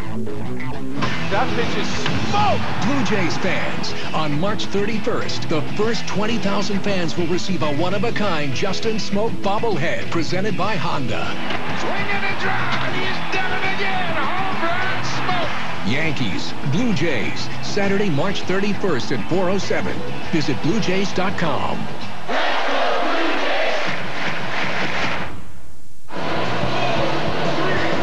Fans watch every out-of-market regular season game live at home, in the office, or on the go with MLB.TV. Your subscription includes an MLB at-bat premium, allowing you to watch live baseball on your favorite supported devices. Blackout and other restrictions apply. Visit MLB.TV for details. Well, we're up here on the 4th level, bringing you the game on TV. A level below us, there's the radio broadcast on Sportsnet 590. The Fan, and the man on the left, Ben Wagner, is the new radio voice of the Toronto Blue Jays. Jerry Howard, and Jerry, we don't know if you're watching right now, but sending out a big hi to you. Jerry having to step aside, retiring in February after 36 years calling Blue Jays games on the radio. And Ben, for folks who don't know, has been the voice of the Buffalo Bisons, the AAA affiliate of the Blue Jays, for the last 11 years. So he's very familiar with some of the young players coming up through the system. You saw Kevin Barker alongside. Kevin will be doing some of the games along with Ben, and of course Mike William in the booth for pre and post, among other things as well. So we welcome Ben to the city, to the country, and to the organization. The radio booth will have another voice there during the summer. I got to dabble in there a little bit. Yeah. We're still trying to patch it together a little bit. And hello, Kevin. Hello, Ben. Hello, Mike. Come on, Tom. Wait, Happy Tom. opening day. Kevin Barker thought he was on TV today. He dressed up. He was on TV, right? He was on Blue Jays Central before the game, so he had to wear the tie. Going to miss Jerry, though. Absolutely, and we want to send our best along to Jerry Howard. And Dan, I know that you grew up listening to Tom Cheek, and it's going to be kind of cool for you to go back in the radio booth from time to time. It will. They've asked me to do some games. Going to do about 30 games alongside Ben, I believe, and really looking forward to that. So bother you guys a little bit, bother him down there. It's as Granderson lines the ball to center and down for a base hit. First hit of the ball game for the Blue Jays. Tried to sneak an 0-2 fastball by Granderson, thinking that maybe with 2 strikes he was sitting in or looking for a breaking ball. Tried to throw the fastball by, and that's a 4-seamer right down Broadway. And the veteran, he's been around. You can see he's choking up just a little bit with 2 strikes. Gets some bat control, and he's able to line that ball into center field for the Jays' first hit.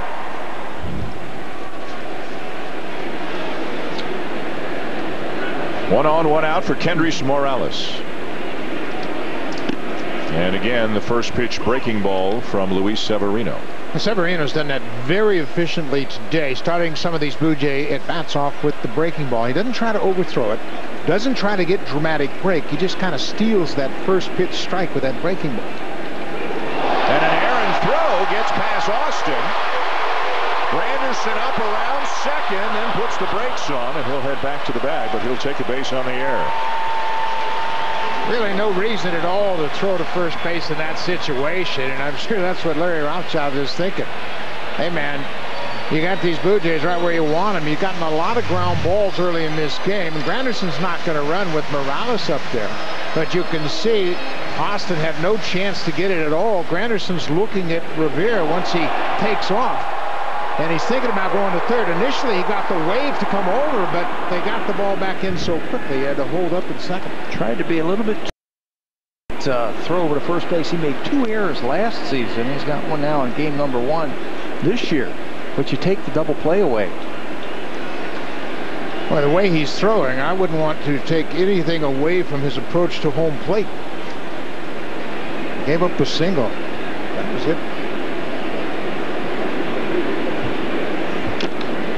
This is where, though, he appears certainly last year to have really advanced from 2 years ago. He could get rattled, whether it was his own wildness or an error or a play behind him. He had a really tough time as a starter 2 years ago, was great as a reliever, but last year put it all together. And the then manager of the Yankees, Joe Girardi, would talked about Severino learning how to slow the game down when he had to and not trying to do too much. Maybe the best experience he had last year was in the postseason when he got rocked in the wild card game. In the first inning. 6 batters, he was out of. Pretty well hit to the opposite field. Gardner back and makes the catch on the track. 2 down and Granderson back to second. He spoke about that yesterday, Severino, about, hey, I've learned a lot over the last 2 years or so. And even though it was tough to swallow last season in the playoffs, getting beat up, he said, I learned from that. He wants to be great. He's not satisfied with what he did last year. He learned a lot from the good and the bad from last season. And I think all of that culminated in the decision to have him start on opening day ahead of some pretty good pitchers who have a pretty good track record. Yep. Yeah, Masahiro Tanaka is starting tomorrow for the Yankees. CC Sabathia Saturday, and Sonny Gray rounding out the series on Sunday. Here's Randall Grichuk, hit a fly ball to deep center field his first time up.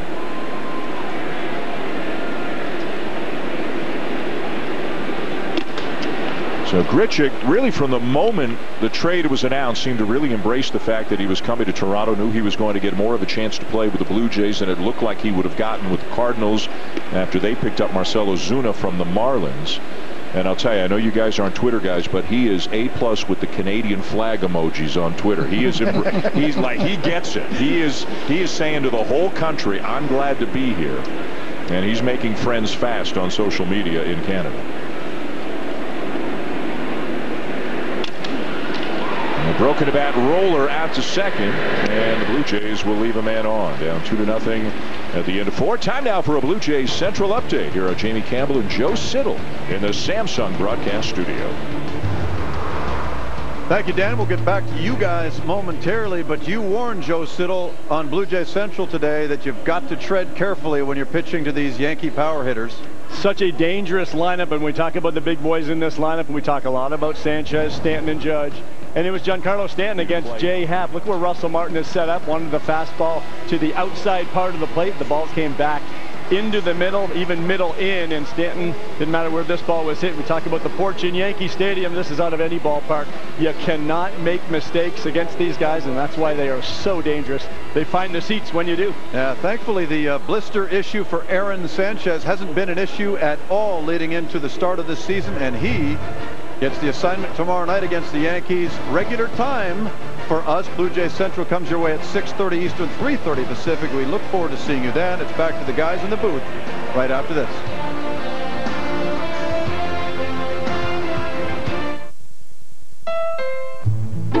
This is Paul's Dream Garage. This is Paul's happy place. His home away from home. This is not Paul. It's his jealous neighbor, Dan. It's time to build your own dream garage. Lease a well-equipped Civic for $59 weekly at 2.99%. Ready for Blue Jays action, sitting inside the TD Zone are guests from one of TD's community partners. And fans, don't forget, coming up immediately following the ballgame, NHL action coming your way as the Bruins host the Lightning. Boston right on the heels of Tampa Bay in the East. All the action begins 7 Eastern on Sportsnet and Sportsnet 1. Dan. Hazel, thank you. That's certainly a game that Maple Leaf fans will have an interest in, because Leafs going to play one of those two teams in the first round of the playoffs.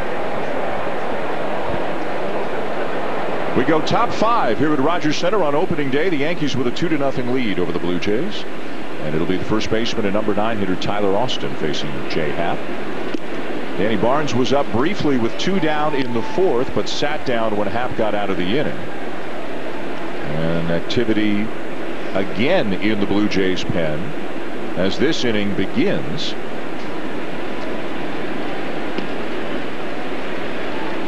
Going to be interesting to see how John Gibbons kind of doles out the role. John Axford The native of Simcoe, Ontario, and a guy with a really good track record in the big leagues who had an outstanding spring, made the team as a non-roster player.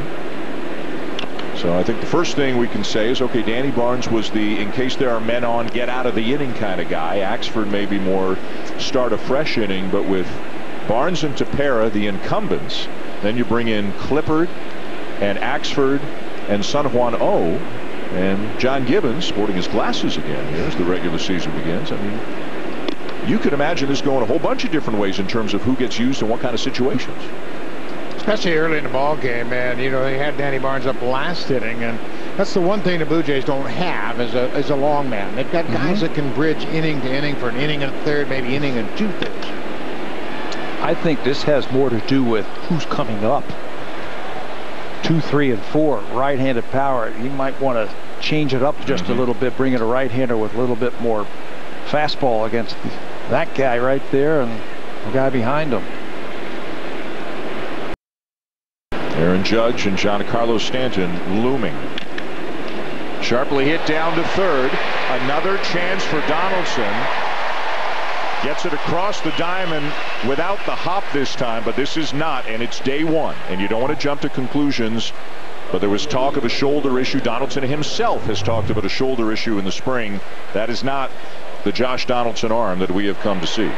No, not at all. You see, it's a routine play, and he just really very gingerly throws it over to first, and obviously he didn't get a lot of throwing in. He had an arm problem early in the spring and did not throw. I saw him taking ground balls early in the spring where he would just flip the ball into buckets just to guard it, but you could see no extension whatsoever, and you know, that's kind of alarming to watch him throw like that. Hopefully it's nothing serious and he will work his way through.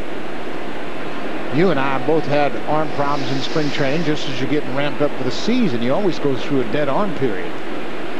That looks a little bit more than dead arm. We might have a little bit of problem. We hope everything is okay. The most important player, obviously, is the Blue Jays have on their roster. I'm sure the question will come up after the game. No doubt that somebody in the post-game press conference will ask somebody, whether it's Josh, whether it's John Gibbons, whomever it may be, how's the arm feeling? How's the shoulder feeling? Well, and the last play was the one that you really had to watch because it was a routine play. The other two were kind of tough plays. Right. And you didn't know if he got a good grip on the first one. The second one he had to make quickly. But that one was kind of a basic routine play. But you hope he's okay, that's for sure.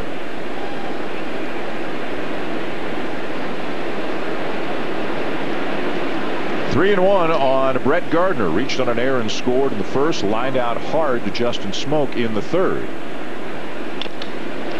And does it again. Had him played perfectly. What a way to start your season, huh, Brett? So I hang with him twice. He's hit the ball hard 3 times today. Remember, he led off the ball game with a line drive to left field that went for an error. Now he's robbed twice. Look how far off the line Smoak is playing. That goes to the scouting reports of where Gardner's going to hit the ball against the left-hander. Especially lefty on lefty. That's a great point. But the last thing Gardner wants to hear right now is, hey, way to swing the bat, boy. I'm 0 for 3. The last thing they wants to hear is somebody coming up to him saying, hey, I got an average. What's yours? Swinging the bat good today. 2 down. Here's Judge. A strikeout and a double.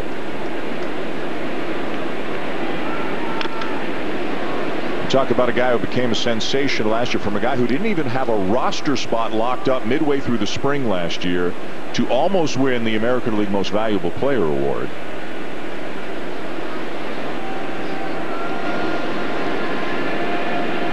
And you wonder now, with a season under his belt, he'll have to make adjustments. Pitchers will try to make adjustments to him.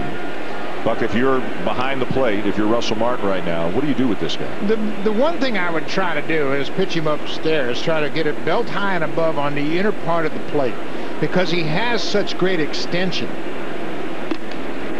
But they have done a nice job of throwing strikes to the outside corner, strikes to the inside corner. They've got him really concerned about both sides of the plate, and that's exactly what you want to do if you're a catcher. And the wheels are spinning right now for Russell behind the plate. Okay, where are we going next? Same pitch going away. That's and just missed. He went away and missed, and that's one thing Judge did very well. I was impressed with him last year, the way he took those walks. He walked 127 times, and that's going to be it for Jay Happ. So Happ will go 4 2/3, throw 96 pitches here in his 2018 regular season debut, victimized by an error and then the home run in the first inning. That's all. The man at first right now, his response. Happ leaves. And we're going to look at John Axford making his way into the Blue Jays left field bullpen. Nice ovation for Happ. Axford to face Stanton when we come back.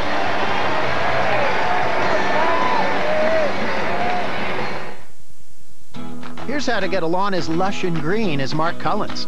And here's Mark. Just use CIL Iron Plus 4-in-1 Lawn Recovery, the one with Iron Plus on the bag. It's got fertilizer, compost, grass seed, and iron all in one. I love it because it feeds, strengthens, and greens up my lawn in just 48 hours. For grass you'll fall in love with. CIL Iron Plus 4-in-1 Lawn Recovery, a part of the Iron Plus family. Only $39.97 and only at Home Hardware and Building Centers. At OK Tire, most people only know us for, but we also take care of what our name implies, what we actually do. So come in for full auto service. OK Tire, service, repair, and tires. Our excitement builds, waiting for the game that we love. But maybe, just maybe, it waits for us too. Coors Light, the official beer of Major League Baseball. Sacrifice. That moment of, oh my goodness, that had to hurt. It means taking one for the team and never backing down. You gotta respect it. When these guys hit the playoffs, it's like a switch in their head goes off and they become permanent beast mode mutant warriors. 16 wins, a 2-month grind, they pay the price and play through it. Cause it's all for the cup. And you know one way or the other, it's gonna hurt. Sportsnet, home of hockey. The end of the line here today, a little frustration. You don't see that very much from Jay Happ. He goes 4 2/3, responsible for the man at first. And now here's the big right-hander, John Axford. We are told the 26th Canadian-born player to suit up for the Toronto Blue Jays. A guy who's got some closing experience in his background, back with Milwaukee. That's some big save years. Also closer 1 year for Colorado. Welcome to Toronto, and you get to face Giancarlo Stanton as you come into the game for the first time. Axford, for me, was the biggest surprise in spring training because of the velocity he featured. That last pitch was 96 miles an hour, and he did not throw like that when he was the closer earlier in his career. 97, but he pulled it off the plate. John Gibbons was thinking about this matchup when he got Axford up to start this inning. He wanted a little more power against Stanton in this at bat. Stanton hit a home run in the first in his first Yankee at bat. Fly ball to center in the third.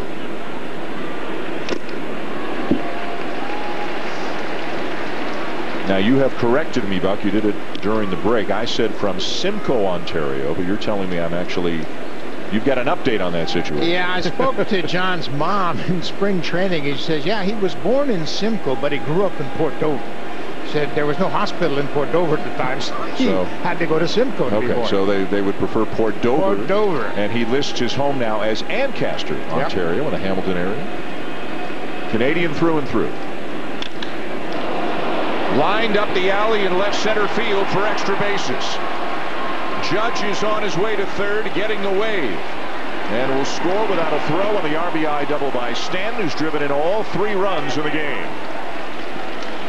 That will close the books right there on Jay Happ. And unfortunately, he'll be charged with another run. 4 2/3 now. He's been charged with 3 runs. That's what the Yankees can do. They don't have to hit the ball out of the ballpark. They can go walk double to score the run. Axford fell behind, tried to challenge him with the fastball down, and he's a good low ball hitter.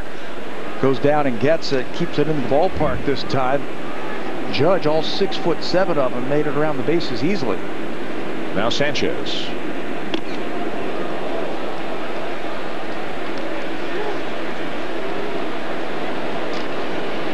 The catcher has grounded out and struck out.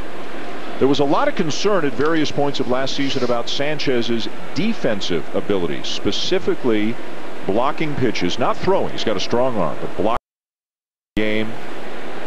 The bench coach for the New York Yankees is Josh Bart, and he's former catcher. And I asked him yesterday during the Yankee workout about Sanchez, and he said he has come along tremendously. And now that he's gotten to know with the coaching staff, he doesn't really think there's anything to worry about. He says the work ethic is good. He's really made some strides defensively. He really calls a good game. Austin Romine is the backup, and he's the quintessential backup catcher. He's a terrific game caller and very good defensively. But Sanchez, he was having problems early in last season blocking balls, and a lot of it had to do with anticipation. Just not thinking about getting beat. You've got to anticipate where you're going to get beat with those balls in the dirt. I think a lot of it had to do with who was throwing. I mean, they got Chapman throws 100. You got Betances who throws 98. Severino. Tanaka's nasty with his stuff. I think a lot of it had to do with who was throwing. Absolutely, but that goes back to the anticipation. You have to anticipate where they're going to beat you with those high velocity pitches.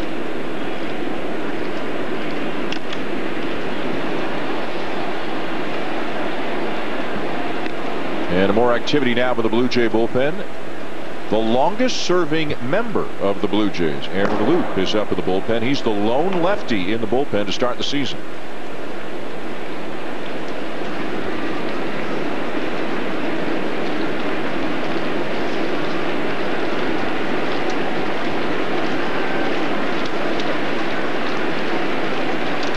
Axford trying to end it here. And another drive to deep left center field.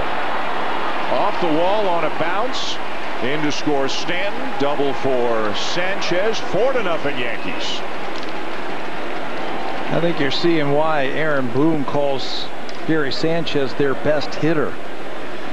Yeah, he's powerful. He can drive the ball out of the ballpark. But that looked like an off-speed pitch. And he stayed back on it. The timing was perfect. Slider. Spins, stays on it. That's plate coverage and the ability to get the ball between the outfielders for his first RBI of the season. It's going to be a difficult spot in the batting order to get through for any pitchers facing Judge, Stanton, and Sanchez. Now they're all right-handed, but they're all very good hitters, and they are dramatically powerful. So they don't have to hit it out of the ballpark to be effective. Judge drew the walk, scores on Stanton's double, and scores on the other double. All with 2 outs. It all started with 2 outs, nobody on. And the 3 of them are 4 for 8 with 3 runs scored and all 4 runs driven in today for the Yankees. Here's Aaron Hicks, 1 for 2. Turns around to bat for the left side against the right-hander Axford after batting for the right side against Jay Happ.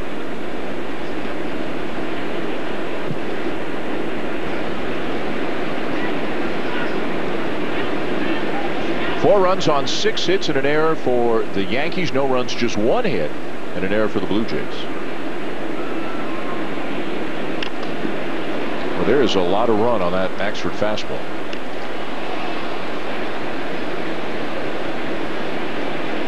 Meanwhile, look at that MV. Well, what the heck is MV? Mound visits. Each team has used 1 without making a change. So this is like timeouts in a basketball game. You can see how many mound visits each team has left. Each team limited to 6 mound visits during the course of a game.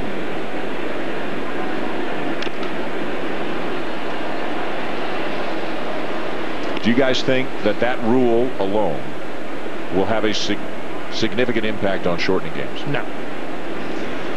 No, I don't. Significant shortening of games? No, I don't.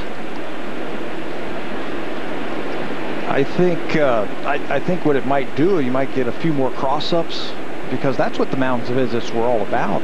Catchers going out there to change signs and things like that, and make sure that they were all on the same page when it comes to signs. And a curveball thrown by Axford. Must have been fouled off is the ruling. Definitely hit the dirt. No real argument, so they'll continue. And a mound visit, by the way, as we get another look at this. Let's see, did he tick this with his bat?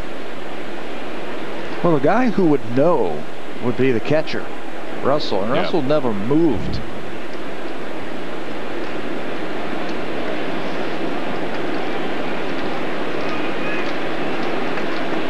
Yankees have tacked on a couple of runs here with back-to-back two-out doubles. And again, good movement on that fastball. Axford freezes Hicks to end the top of the fifth. But the Yankees add on and now lead 4-0.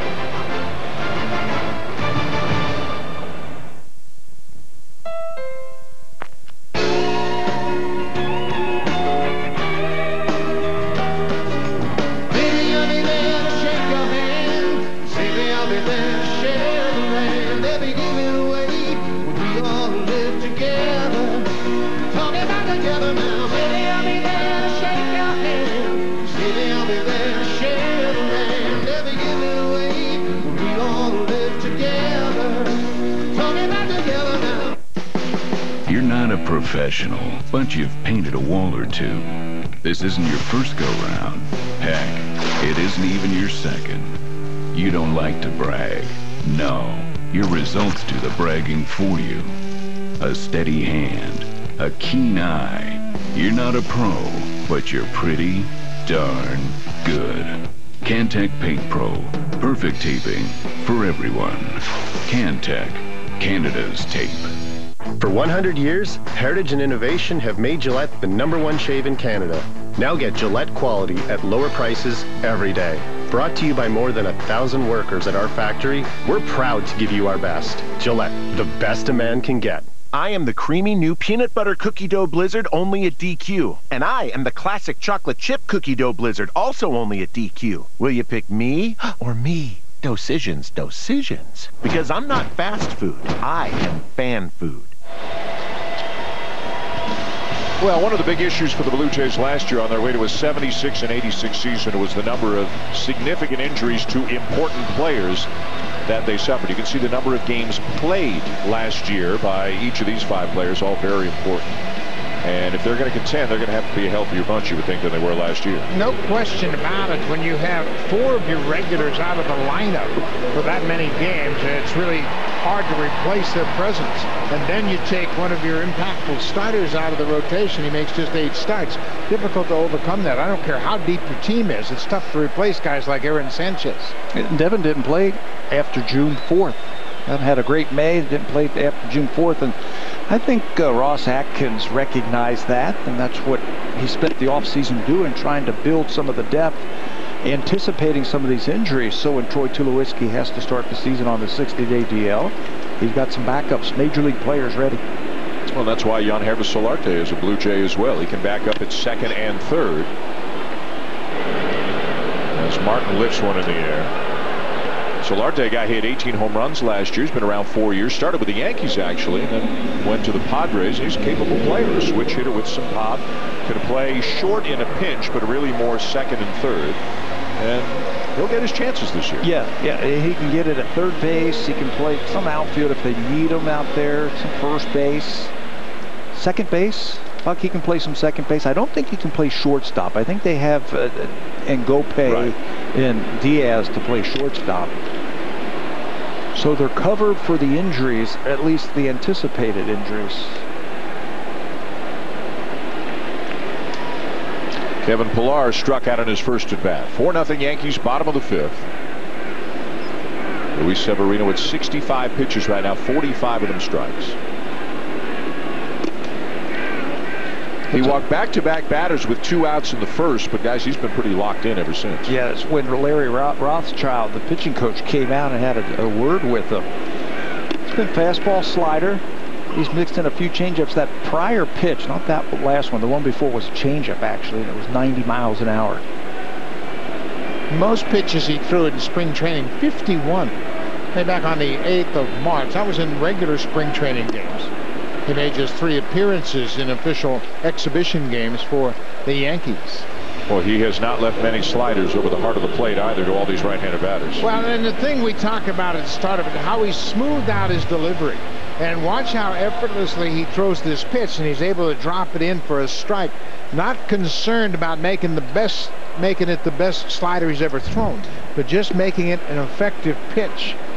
And he has done that effortlessly here this afternoon. He was asked yesterday, do you feel any pressure having an opening day, an audition? He says, no, I just have to go with my game plan, and kept talking about go pitch by pitch. Let's don't look at the end work. Let's just take it pitch by pitch, inning by inning. Limit my mistakes and use my same delivery. And he thinks he's going to be okay. This is the 4th start Severino has made in this ballpark. He's 0-1, but he has pitched very well. Just 15 hits in 20 innings coming into it, and 20 career strikeouts against the Blue Jays. He's never beaten the Blue Jays. 0-3. Slider for a strike, 2-2. Took a little more off, 85 miles an hour. It's just the confidence he has that he doesn't have to make it a wicked knee-buckling slider. Just throw it for a strike.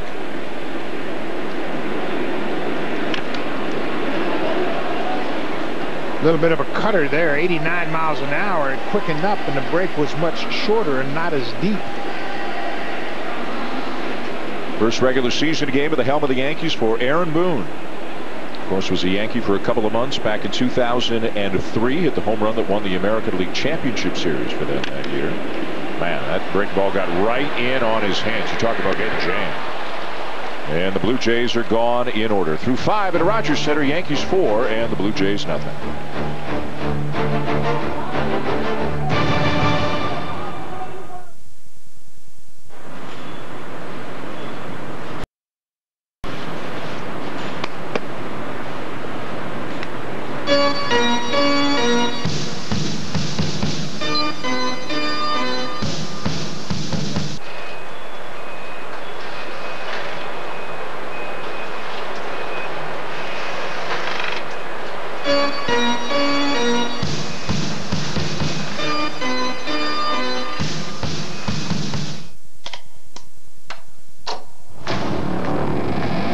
So you want to make a difference? Yeah.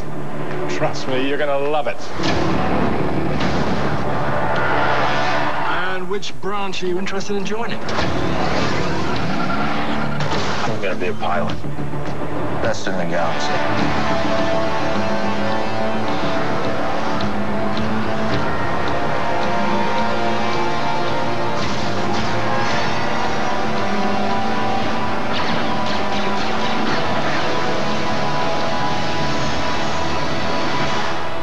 Your name?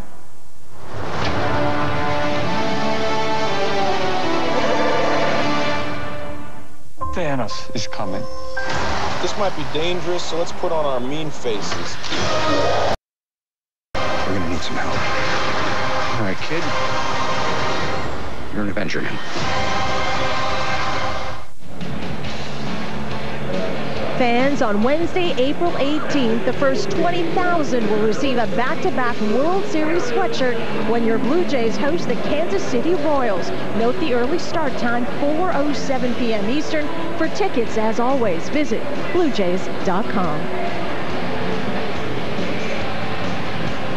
All right, Hazel, thank you. And as we move on to the top of the 6th inning with the Yankees leading 4-0, we see Aaron Loop out of the bullpen for the Blue Jays. Now beginning his 6th season with the Toronto Blue Jays. Last season, Aaron got into 70 ball games.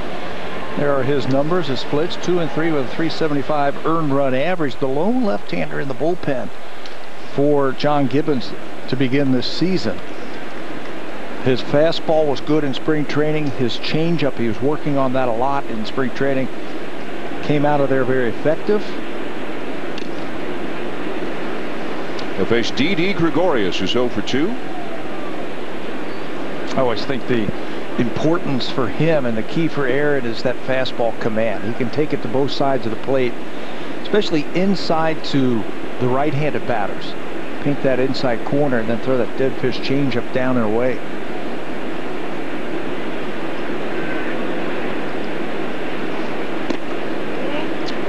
And for the second time today, Danny Barnes is up in the bullpen for the Blue Jays. Yeah, this is a concern for the Blue Jays, and I know it's game 1 of the season, but you can't have a whole bunch of one-inning guys down in your bullpen. Start 4 2/3 a day from half. We're going to run those guys out there a lot.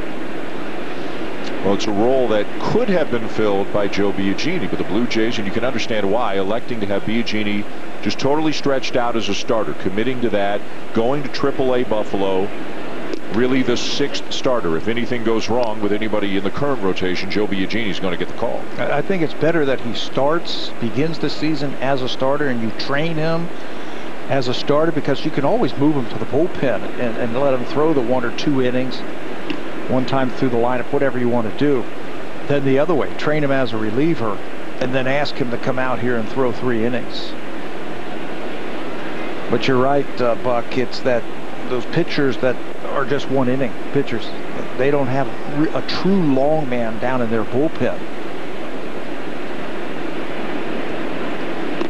And ball 4 to put the leadoff man on here in the 6th.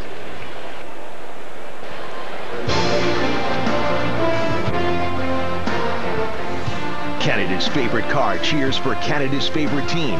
Honda, proud fan since 1977, and the official vehicle of the Toronto Blue Jays.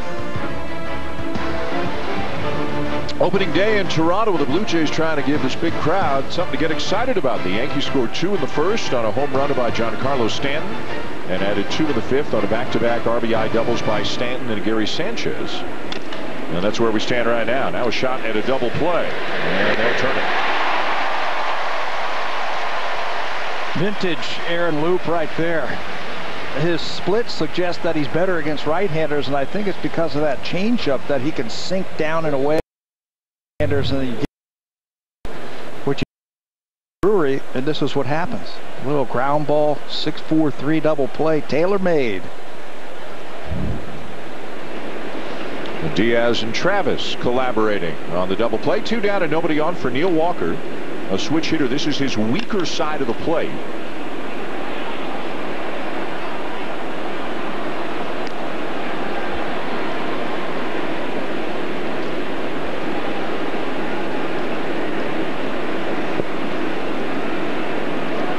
Remember last year, Starlin Castro was the second baseman for the Yankees. Pretty good player. Came over from the Cubs a couple of years prior.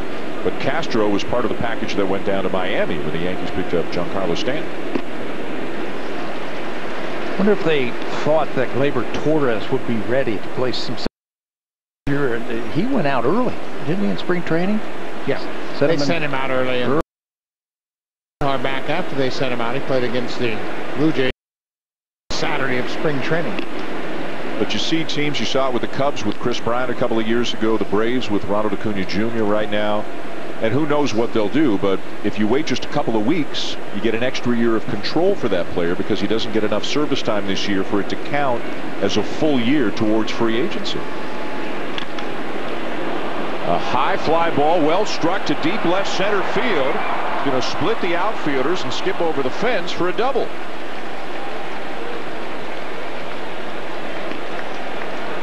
You know, we talk about the depth of this Yankee lineup.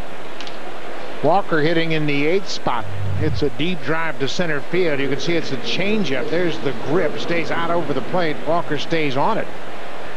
He got it down all right, but Walker's very good. He gets the ball in the air. Granderson just can't close ground on him. Bounces on the warning track and out of play.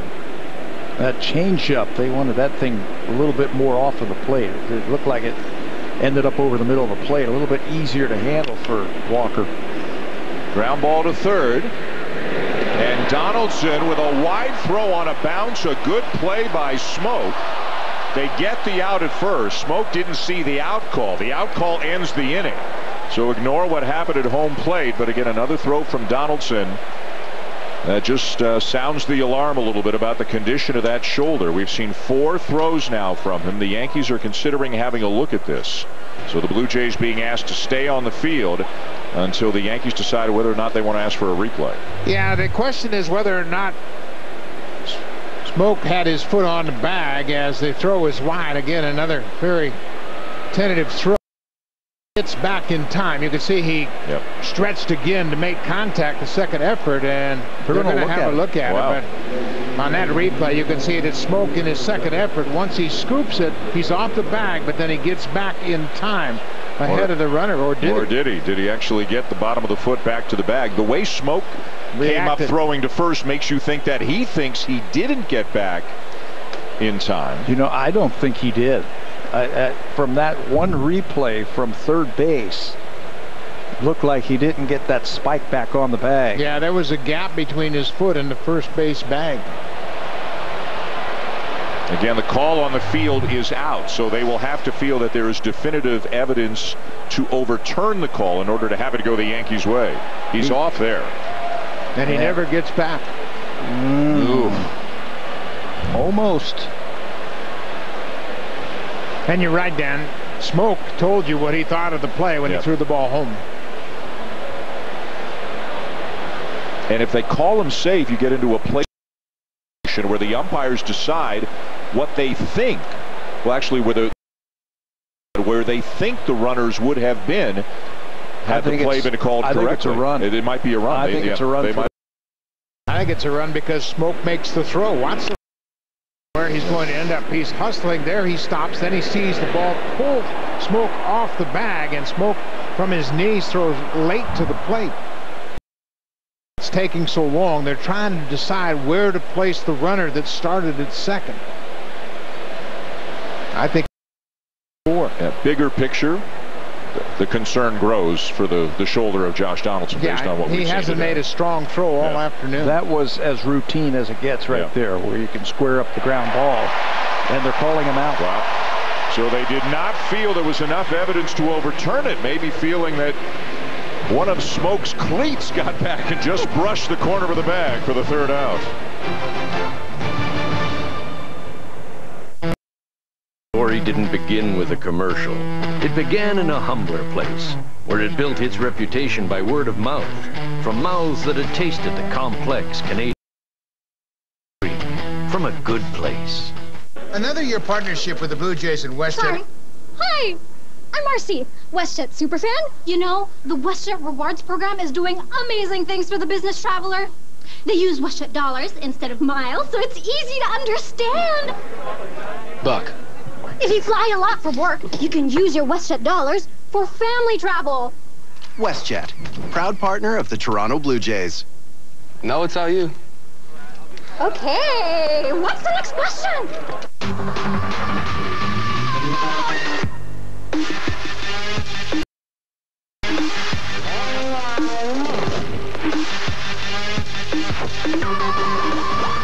Skechers Sport with memory foam.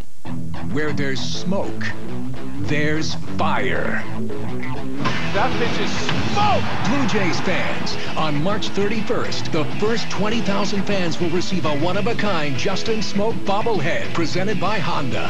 Swinging and drive, he's done it again. Home run Smoke. Yankees, Blue Jays, Saturday, March 31st at 4:07. Visit BlueJays.com.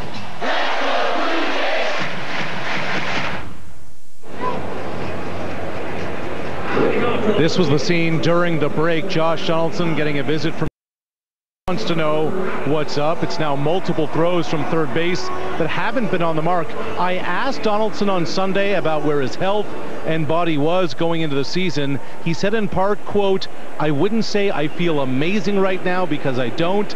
He said he was getting through some things. He said hopefully by opening day everything would be all good. I said, missing Montreal, will that get you right by today? He said, I think so. A couple days off could benefit us in the long run. Danny said the shoulder thing is still an issue. It's a shoulder thing right now. Sure looks like it. 4 throws. One or two were tricky plays, and maybe he's off balance, didn't get a grip, but the third and fourth, you could see there's clearly an issue. Only Donaldson knows how serious it is, and does it impact him hitting at all or just throwing? Throw, you've got the option of DHing him till he gets through this, and then Morales probably comes out of the lineup. This is the last one, and he pulled it like he pulled the other one. Yeah, he's got no extension at all, and for me that suggests that it's the extension where he could really reach out and extend that shoulder. it shouldn't affect him hitting because it's his right arm. The left arm is the one that provides most of the strength, and it's the lead hand that gets through the batting zone, but you certainly don't need him to DH. You need him at third. Yeah. But it wouldn't shock you if tomorrow he was the DH and Yannick Solarte was at third and Morales wasn't in the lineup. Yeah. Right? But this is not. Well, you could see John Gibbons is concerned about it. He went to ask him, make sure he's all right. I mean, the last thing you want to do is to injure it further. Right. Full count on Devin Travis, 0 for 2. Blue Jays with just 1 hit through 5 off Luis Severino. And that is strikeout number 6. Little backup slider that time from Severino.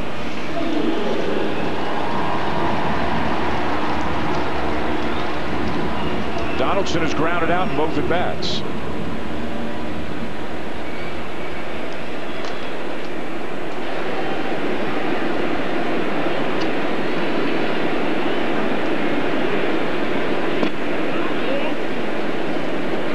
You know, we have made such a big deal about Severino and his 100-mile-an-hour fastball. Last year, the league only hit 175 against his secondary pitches. And that's one of the secondary pitches right there. That's a little bit more of a tight slider, Pat, than that finger breaking ball we've seen throughout the day. And again, he's throwing it with confidence, saying, I just got to go pitch for pitch. I'm not thinking of my numbers. Started thinking about their numbers, trying to do what they did the previous season. He said, I'm just going to just take it, you know, pitch by pitch, inning by inning, game by game, and everything else will be just fine. Again, on those sliders, he had the highest ground ball rate in the American League on sliders. Shows you the kind of bite that he can get on that thing. 8 in the 6th inning. Yeah, easy 98. 84 pitches, and you know, this is the one problem I have with the way that pitchers get ready for the season. Allowed 1 hit, but now he's on the verge of coming out of the game because of the pitch count.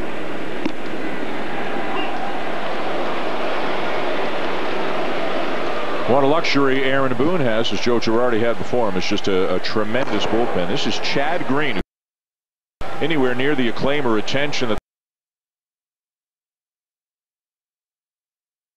multi-inning guys. He can be a multi-inning guy and just set you down.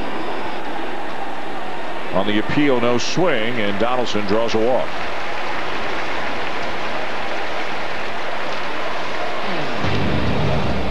Super Slow-Mo Cam. Brought to you by Samsung Galaxy S9 and S9 Plus. The camera we imagine. Available now. Defensive change. Walker, who started the game at second, moves to first base this half inning. And off the bench for the Yankees, Tyler Wade now with the game at second base. So Tyler Austin is out of the game. A man on for the Blue Jays with 1 out for Justin Smoke, who has walked and struck out. Just 1 hit for the Blue Jays. That was a single by Curtis Granderson, a line drive to center back in the 4th. Shift on against Smoke. And he'll chase one down low. Is that changeup there at 89? That's it right there. That was a better one because it was down. It looked like a strike coming in and then dropped off the table. I think one of the things that Justin did last year, he said, you know what, I'm tired of hitting ground balls. I got to get the ball in the air. Hitting the ball on the ground does me no good. So he started swinging, getting that ball up. And he was rewarded with 38 home runs.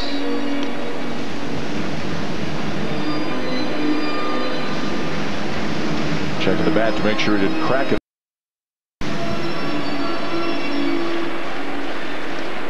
Yankees with 2 in the 1st, 2 more in the 5th, and a 4-0 lead here as the Blue Jays try to get something going off a pretty tough customer to Luis Severino.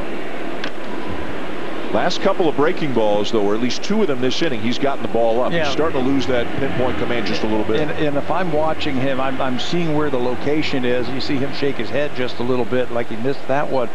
Maybe he's getting a little bit tired.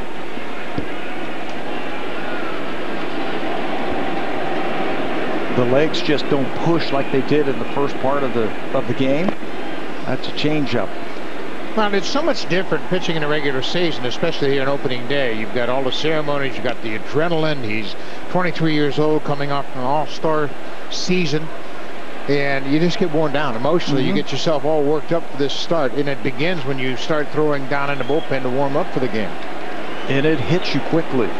You're in a game like this, and all of a sudden, it just zaps you. I'm sure that's what Larry Rothschild and Aaron Boone are watching. There's a good one for strike 3 called.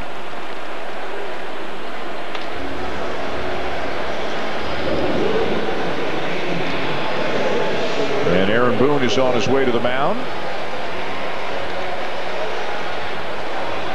And there's his first pitching change as a big league manager here in the regular season. That'll be all for Severino. 5 2/3, and a job well done in his first major league opening day start.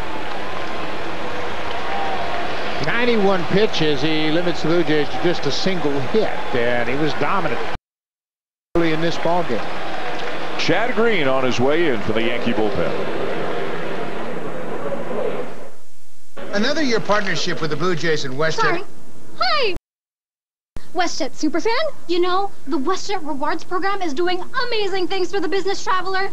They use WestJet dollars instead of miles, so it's easy to understand. Buck.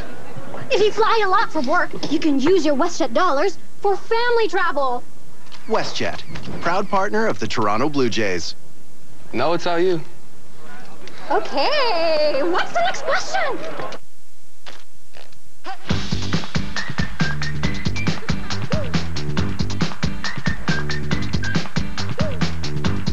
With imagination,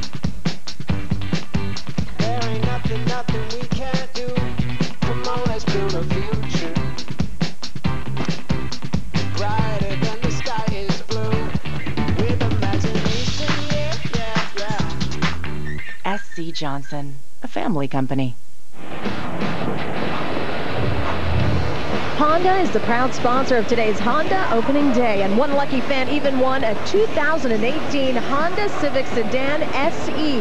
Making the presentation there was Barry Holt, Executive Vice President and Chief Financial Officer of Honda Canada. Congratulations to our winner. Lots going on, Dan, here on Honda opening day. Hazel, thank you. Blue Jay fans hoping that the offense can get something going on for the fans, but the Yankee bullpen is no easy way to get the offense turned around. This is a guy, look at these numbers, 69 innings, 103 strikeouts last year for Chad Green. In 40 games for the Yankees. Originally a Blue Jay draft pick, believe it or not, 37th round in 2010, but he did not sign. He went to the University of Louisville, where he improved his lot. 11th round draft pick then in 2013, came over to the Yankees from the Tigers in the Justin Wilson trade. Thought he might be a starter, but they put him in the bullpen, and he put up some crazy numbers pitching in the 6th, 7th inning for the Yanks. As Granderson got the only hit of the afternoon for the Blue Jays. He's also walked. And a fastball pumped in there for a strike.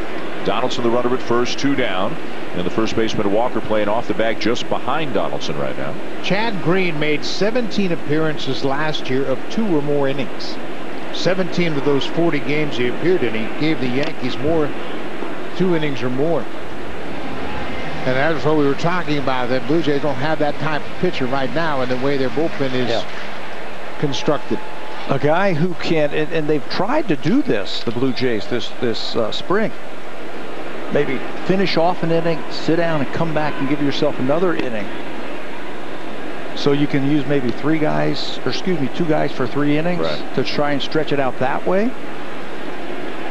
This is the blueprint for the Yankees. Get as much as you can out of your starting pitcher, whether it's 5, 5 2/3, 6, whatever the case may be, and then turn it over to that great pen. Donaldson is running, and there's no throw.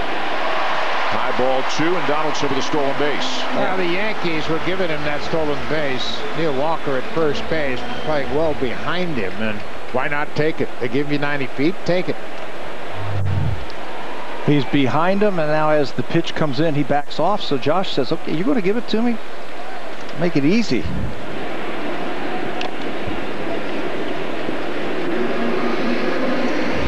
The Yankees bullpen also has something the Blue Jays don't have a lot of, and that's velocity. They come out of bullpen, and Green's thrown 95 this inning, just coming out of the pen. They got some guys down there that can flat out fog it. Yep. Another guy, Tommy Kahnle, who's a middle reliever. He can throw 97, 98. You know, the Yankees last year threw a lot of breaking balls. But I think this season we're going to see them throw a lot more fastballs, as they have great arms in their bullpen, and why not use that fastball? I think Canely really suffered last year because he didn't throw enough fastballs. Dylan Betances also. There's a fastball. Swing and a miss by Granderson to end the inning as the Blue Jays will leave a man on. End of 6 at Rogers Center. Yankees 4, the Blue Jays nothing.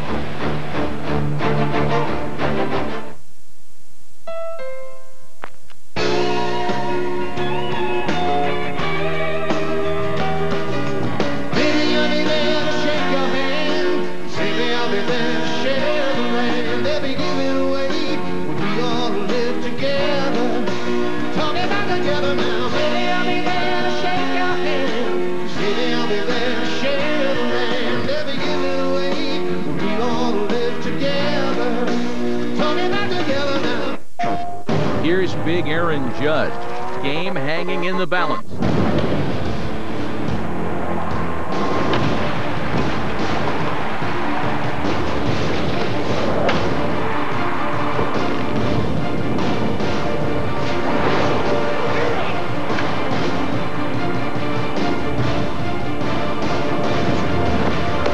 Welcome to the show. Rated E for everyone. PlayStation. At OK Tire, most people only know us for, but we also take care of what our name implies, what we actually do. So come in for full auto service. OK Tire. Service, repair, and tires. I think our daughters are planning on losing their virginity on prom night. I'm gonna stop them. I'm in. Untuck your shirt. No. You look like a youth minister. Whoa, whoa, whoa. No cops in my house. We're not the police. Look at my untucked shirt. Blockers. Sportsnet presents a new baseball podcast, A Swing and a Belt with Dan Shulman. Go behind the scenes with personal stories from the game starting next Thursday. A Swing and a Belt with Dan Shulman. Dan, you can count me in as a future subscriber for sure. Congratulations. I want you as a guest, not as a subscriber. Hazel, I think the way the kids say it is, it drops next Thursday. Oh, it drops? I don't know. Yeah, really? It drops? It drops. It's available. Here's Danny Barnes. I'm looking forward to it. A Swing and a Belt, of course. Well, you guys were both in the building, 1993. That's part of Tom Cheek's home run call and the Joe Carter home run. We're going to have some fun, kind of try to go behind the scenes a little bit, not just the X's and O's and who they're playing that week and all, but everybody's got a story. Everybody you guys ever played with has a story. Trying to delve into their past a little bit and find out how people got there. Not just big league stuff, explore some grassroots Canadian baseball, minor leagues, go around baseball too. There will be a Blue Jays slant to it, but going to try to get some interesting people on from around the sport. Here's Danny Barnes on, the 4th pitcher of the game for the Blue Jays. Good luck with that. Thank you. By the way, I appreciate that. I hope it's a home run. Can I count on you? Can I grab you for one? I want your story, Tab. You can drop me. I can drop. Is that what? Tabby's going to drop. I can drop in. You can drop in? Yeah. Leadoff man Brett Gardner is up for the Yankees. 0 for 3. Reached on an error on a ball that Granderson appeared to lose in the lights a little bit in the first. And then he's lined out sharply on virtually identical plays to Justin Smoke his other 2 times up. Smoke almost standing in the same spot both times. Gardner hit those line drives. 3rd inning and 5th inning.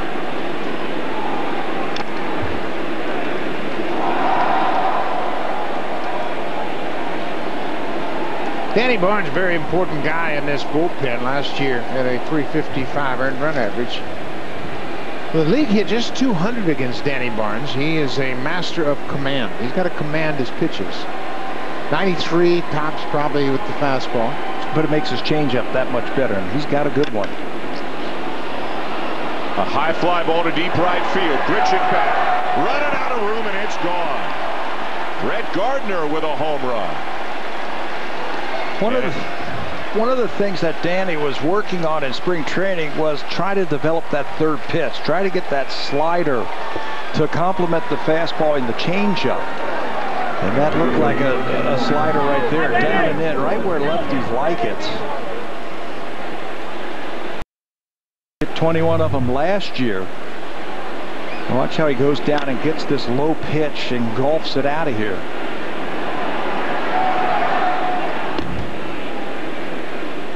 So the second home run of the game for the Yankees. They extend the lead now to 5-0 here in the 7th. He's been a really good player for a long time. Last year was the highest OPS of his career, other than one season where he only had like 37 at-bats and then got hurt. But in a season in which he qualified with a minimum number of plate appearances, he had the highest OPS of his career last year, and he's well into his 30s. And you know what he's saying right now? Catch that one. Hit him in the stands, and then they can't catch it. Another cutter off the plate to Aaron Judge. We talked about this lineup. Go back to spring training and look at the lineup, and they are balanced. And I think Gardner is best suited to hit leadoff. I don't care lefty, righty. He's got speed, 23 steals. He hit a career-high 21 home runs a year ago. And he might be, I mean, there's a lot of focused guys in this Yankee lineup. He might be the most focused of all of them.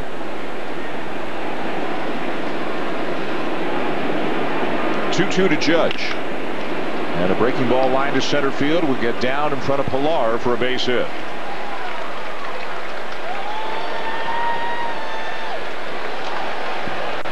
Drive of the game brought to you by the powerful 2018 Civic Type R.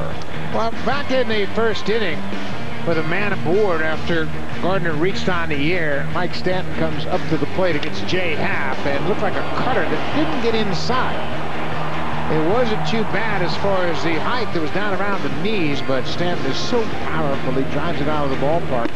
It's his second career home run against Jay Happ, and that gave the Yankees an early 2-0 lead.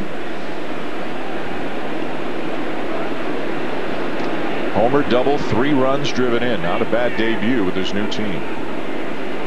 Very closed stance, and you can see he's got that face guard up on his batting helmet. Was hit in the face 2 years ago, maybe 3 years ago now, I think, and sometimes doesn't wear it against lefties. Will wear it against righties, takes it on, puts it off, but he came back from that, and I mean, you guys would obviously know as well as anybody. I mean, that's a hard thing. Whether it's a pitcher hit by a line drive or a hitter hit in the face, that's a hard thing to come back from. You don't see too many hitters hitting with this exaggerated closed stance like Stanton, especially after being hit in the face. But he is so confident and knows he can hang in there, and this time Bond strikes him out. But, well, what a good hitter, and he's getting better all the time. Then he beats him with the fastball. Gave up the home run to the slider, and then Judge singled off the end of the bat. Watch where he steps. I think that's the key right there, right back to the pitcher. He elevates the fastball. Here's Gary Sanchez had an RBI double his last time up.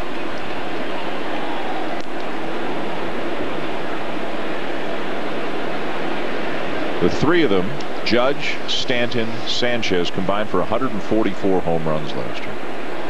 The Yankees as a team, and obviously Stanton wasn't on the team last year, but the Yankees as a team led the majors with 241. The major league record for home runs is 264, set by the 1997 Seattle Mariners. Could that be in jeopardy this year? Absolutely, especially the way both Judge and Stanton hit the ball to the opposite field. I think Stan's got a chance to have a check swing home run to right at Yankee Stadium. I think he's that strong.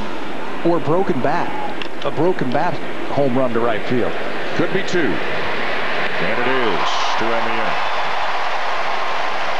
Second 6-4-3 double play turned by the Blue Jays.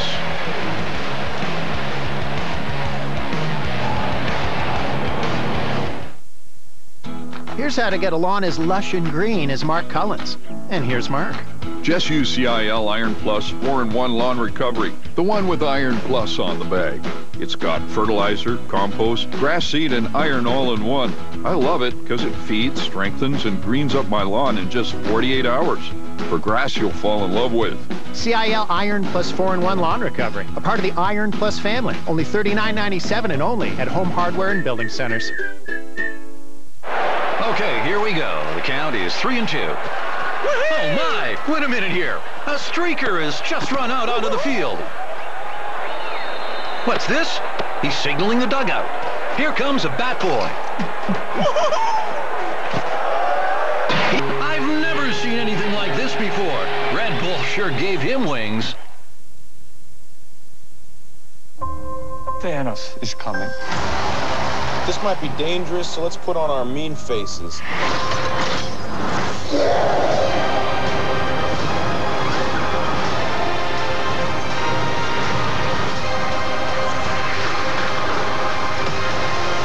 We're gonna need some help. All right, kid. We're an Avenger now. Ready?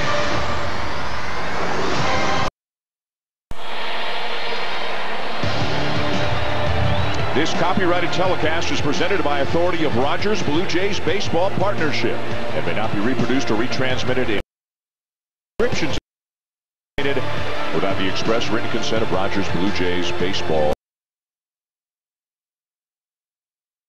Sarah, kids Braden and Ryan, these teammates from his years in Toronto. As Halliday's number was retired today, it stands alongside Roberto Alomar's number 12 on a banner out in center field, and Roy Halladay's name now on the level of excellence here as well. The only two numbers retired by the Blue Jays, and I think everybody expected Halliday's name to be up there on the level of excellence, but they certainly didn't expect it to be so soon. One of my fondest memories of Roy at the end of the 2001 season, we were playing a doubleheader against the Cleveland Indians, trying to get to 500. There's one down. Morales retired. He started game one October 1st against the Indians and Chuck Finley. 9 innings, 2 hits, no walks, 8 strikeouts on 83 pitches. Wow. A terrific pitcher that really established a new standard of pitching for the Blue Jays and the Phillies for that matter. And as hard as it was for Blue Jays fans to see him leave for Philadelphia, I think that almost universally Blue Jays fans were happy for him when he had the success that he had in Philadelphia. The perfect game of the playoff no-hitter. He had a game here against Mark Burley. He pitched a game against Mark Burley. I think it lasted an hour and 58 minutes. I think it was 1-0, and neither pitcher pitched out of the stretch that day. Burley was with the White Sox. Blue Jays, obviously Halladay. I think Rios hit a home run for the only run. Yeah. Neither pitcher threw out of the stretch. That's how good they were that day. That game in 2001 was an hour and 57 minutes. That's how you change the pace of game. Just the transformation he made from the very young pitcher that he was, and you were here, Buck. You were the manager at the time when he was sent down to A-ball and worked with Mel Queen, among others, and just totally revamped himself mechanically and mentally. Absolutely. It was a time, Gord Ash was the GM, Mark Connor was the pitching coach, and Roy was throwing 97, 98 miles an hour in spring training, but getting rocked. And we both said, boy, this is too good of an arm to waste. We got to figure out what to do with him. And Mel Queen deserves a lot of credit for the transformation. They were trying to get him to change his arm angle, and Roy never really understood. Mel Queen said, Roy, think about throwing sidearm. And that's when he got to the angle that led him to those Cy Young Awards. He dropped down in high 3/4. We spring training in 2001. I remember it was in Lakeland, and he's around the next day. It was a tough thing for everybody involved. Chris Carpenter was partnered, and we had envisioned Carpenter and Halladay 1 and 2, yep. 1A, 1B if you really counted.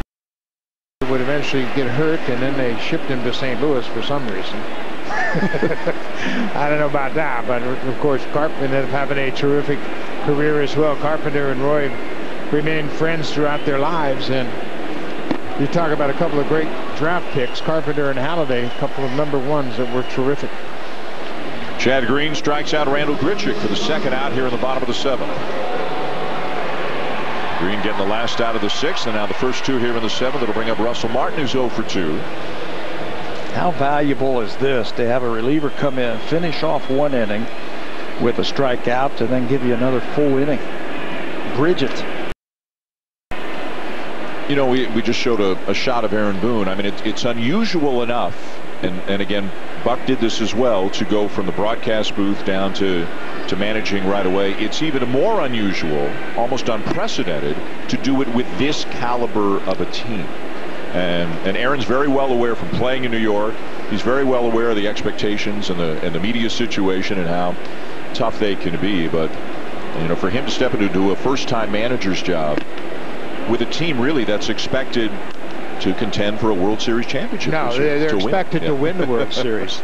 You know that. Yeah. And that was the mindset when George Steinbrenner owned the Yankees, and certainly once they got Giancarlo Stanton. I mean, anything short of a World Series will be a disappointing season, and you know that's a high bar to set for a team, but that's the reality of New York. He was asked about that pressure yesterday, and he said, you know what, I've got a lot of confidence in my staff.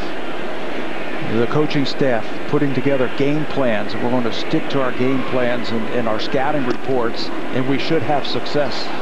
They're having success today. Chad Green rings up Russell Martin. End of 7, Yankees 5, Blue Jays nothing.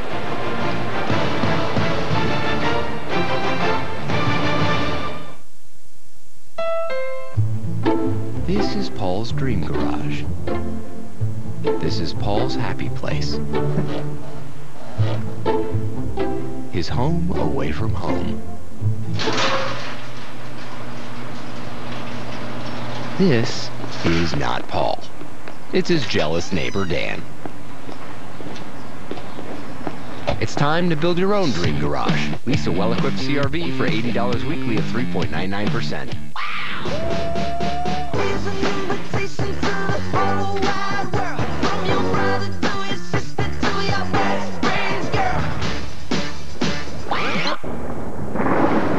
Don't bring that bad game with ya. Leave it at the door. That money in your pocket, it don't mean nothing if you ain't wearing it.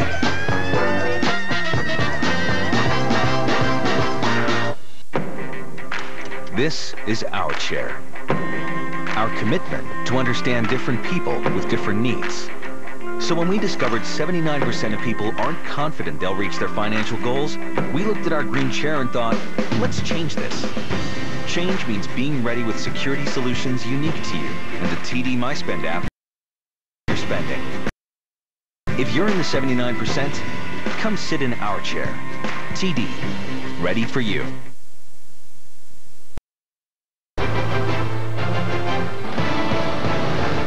The Honda Home Opener on Sportsnet, presented by Honda. You can count safe. Honda, official vehicle of the Toronto 7. Big business at the J Shop here at Rogers Center. The Yankees, though, up 5-0 as we go to the top of the 8th here on Blue Jays. Another one of the veteran relievers that they signed in the offseason, and this is the former Cardinals. Few of those veteran relievers, if you will, in the offseason. Tyler Clipper, John Axter. We saw Al Albuquerque, Craig Breslow in spring training. Got to spring training late. So in my mind, he is just now working himself into better shape, getting that arm just a little bit stronger. That's what he did in 62 games last season with the Cardinals. At one time, he was the closer for the Cardinals a couple of seasons ago. Last year, and not so much, as he lost his closer's job, and here he is with the Blue Jays. Aaron Hicks leads it up 1 for 3. It'll be Hicks, Gregorius, and Drury. 5, 6, 7 of the Yankee lineup. They're up 5-0. 2 years ago was lights out for the Cardinals. ERA under 2, way fewer hits than innings pitched. Big strikeout numbers. He's a little late getting off the mound, and he won't win the race to first.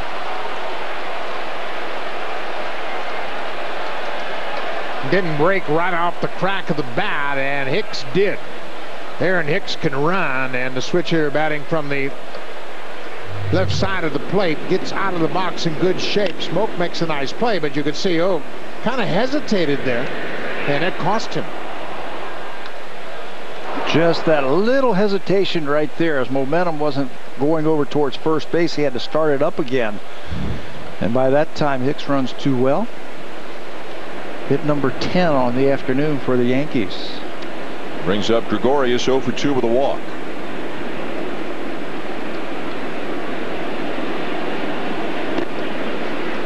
Takes something off there, and he's out in front 0-1. The Blue Jays felt when they looked at O's results from last year that the stuff was just as good. It was just the location of the stuff that wasn't as good. That's why there was more hard contact, more base hits. Be really interesting to see as the month of April goes along. This ball driven deep right center field.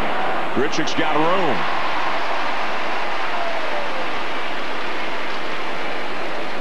Be really interesting to see how the bullpen sorts itself out again with the incumbents in Barnes and Tepera, and then the newcomers in Clippard, O, and Axford, how that sorts itself out in front of Osuna. A couple new outfielders, 3 new infielders. Gifton Gope, a really interesting story. The first player ever from Africa. He's from South Africa, but he's the first player ever from continental Africa to play in the major leagues. He was with the Pirates last year a little bit. And then Jaime Garcia, who figures to be a very important guy. Last year used 14 different starting pitchers, but they're hoping Garcia can solidify that spot in the rotation. Pretty dramatic turnover for the Blue Jays, but when you win 76 games, you expect dramatic turnover. You've got to change things up a bit. Ross Atkins in the GM's seat trying to add some depth to his organization. I believe he's done that. You see the veterans in their bullpen, and the one thing they have too is they've got more depth in AAA. They have a deep rotation and some good arms in their bullpen who are optionable pitchers. So as they are now with that 10-day disabled list, you can option some of the younger guys back and forth if you need a fresh arm throughout the course of a series.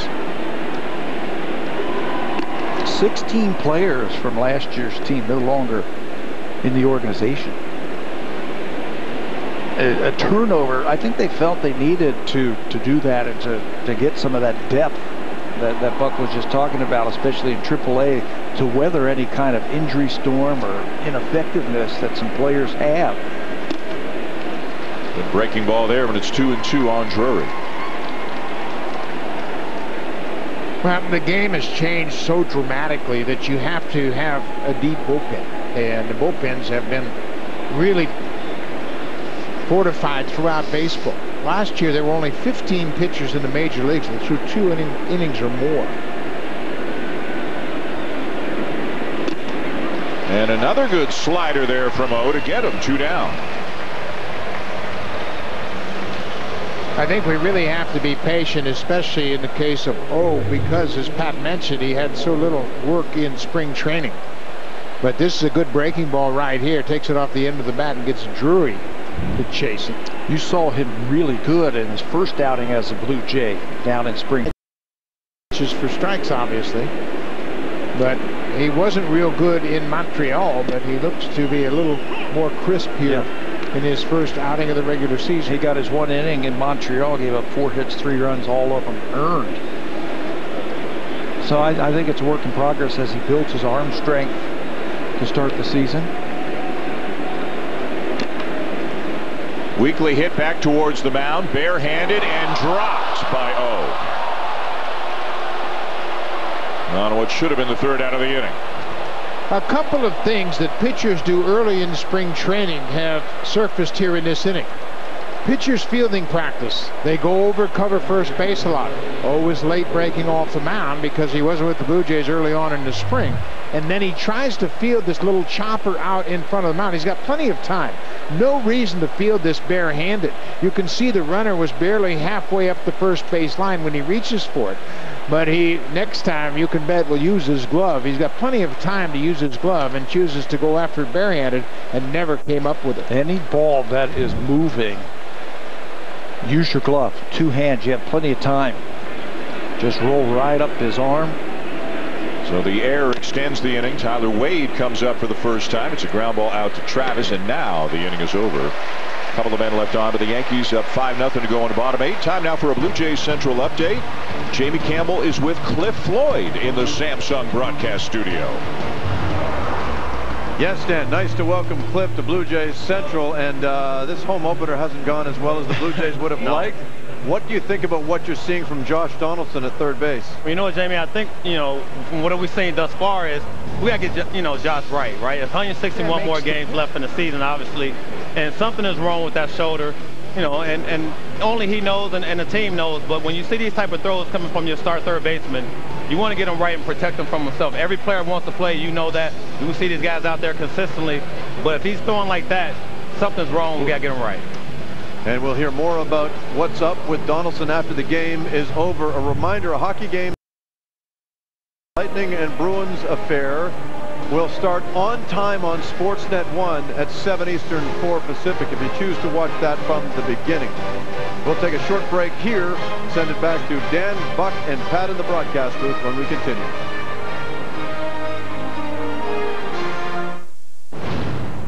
The rebellion is reborn. The war is just beginning. And I will not be the last Jedi. Star Wars: The Last Jedi, today on Blu-ray and digital. Our excitement builds, waiting for the game that we love. But maybe, just maybe, it waits for us too. Coors Light, the official beer of Major League Baseball. To the bottom of the 8th here at Rogers Center, and another one of the mainstays in that Yankee bullpen comes on, with the Yankees leading 5-0. Dellin Betances is into the game. You know, whenever we see these Yankee relievers coming out of the bullpen go all the way down to that strikeout to walk rate, his is 15 strikeouts per 9 innings, 100 punch-outs, and 44 walks for Betances. Didn't have the type of year, the dominant year that he had the year before, but still pretty good numbers. A losing record at 3-6, a 287 earned run average. His thing is all about speed and power coming out of that bullpen. Had some real control issues at times. Had some stretches during the season where he was walking a ton of guys and was kind of taken out of high leverage situations at times, including in the playoffs. And I think that goes back to when we would watch him pitch against the Blue Jays, a lot of breaking balls for a guy who throws so hard. Kevin Pillar, first pitch swinging, deep left center. It's gone! Blue Jays on the board on a home run by Pillar here in the bottom of the 8th.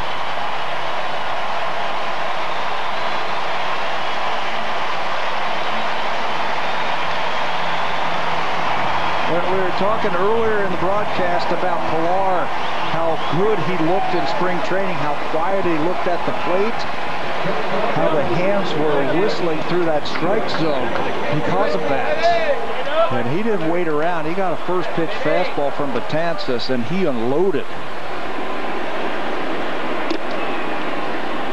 So Betances goes right back to the breaking ball. We talked about Betances always threw the Blue Jays a lot of breaking balls. So he said, let me get ahead with a fastball, and Pillar covers it, man. He hits it deep to center. Home run number 1. Up the middle, backhanded by Wade, and out at first is Diaz.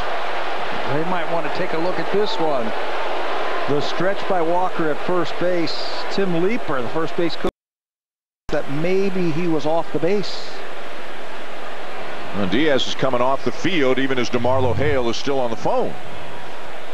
Initially looked like it was going to head into center field, but Wade, with great range at second base, makes the play. This one should give us a definitive look. If Walker's still on the base, he's out. He's out. Yeah.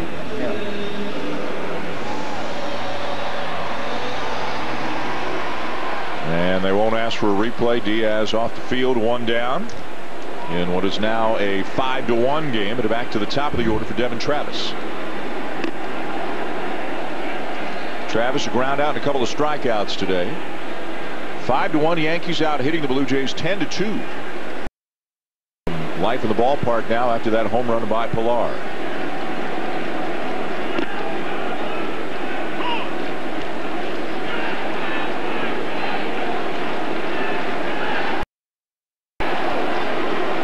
Pillar hit 16 home runs. The home run by Pillar, only the second home run that Betances has surrendered to the Blue Jays. The other home run hit in September of 2015 by Jose Bautista in a tie game, 4-4 at Yankee Stadium. Deep to left field, if I remember. Can be an intimidating guy, standing 6'8", and throws upwards toward 100 miles an hour. He's only allowed 20 home runs in his career.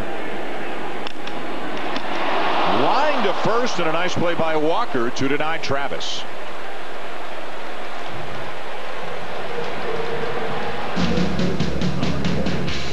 This 4K broadcast is brought to you by the Samsung QLED TV. See nothing else. Along with Pat Sabler, Buck Martinez, I'm Dan Shulman. Opening day here at the Rogers Center with the Blue Jays down 5-1 to the Yankees. Here is Josh Donaldson, 0 for 2 with a walk. If you're just getting home from work or you weren't with us a little bit earlier, this is probably the biggest story of the game, is what's going on with Josh Donaldson's shoulder. He's made 4 throws. None of them have looked comfortable. None of them have had that usual Donaldson zip on them. We've seen John Gibbons talk to Donaldson during the game, but Donaldson obviously has convinced him to stay in the game. Kind of impossible for us to really know what's going on until questions are asked after the game, and they will be asked. There's no question that Donaldson had arm issues early in the spring. He would take ground balls without throwing the ball across the diamond.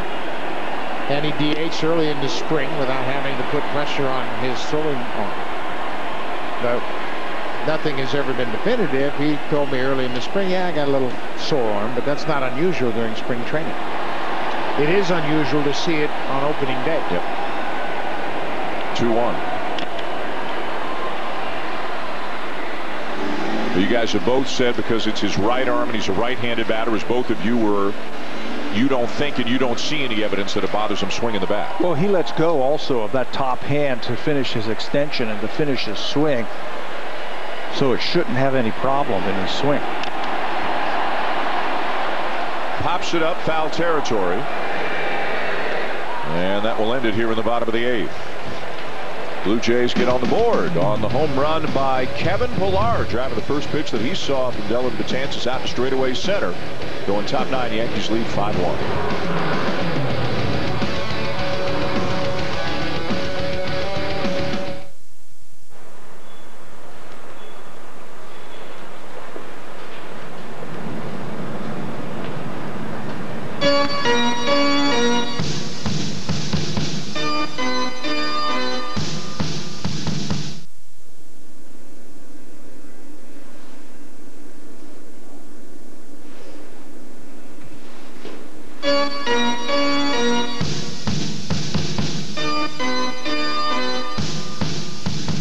Welcome to California. It's super fun for parents. But there's things you gotta know first. Schedule lots of activities. Oh, and naps. They get cranky. Keep them on a short leash. Sometimes they can be a little weird. Ouch. After all, it's pretty exciting for them. They don't do this stuff every day. So bring them on out. Because their smiles make it all worth it. Kick off your California vacation at visitcalifornia.ca. Where there's smoke, there's fire. That pitch is smoke! Blue Jays fans, on March 31st, the first 20,000 fans will receive a one-of-a-kind Justin Smoke bobblehead presented by Honda. Swinging and drive, he's done it again! Home run smoke! Yankees, Blue Jays, Saturday, March 31st at 4:07. Visit BlueJays.com.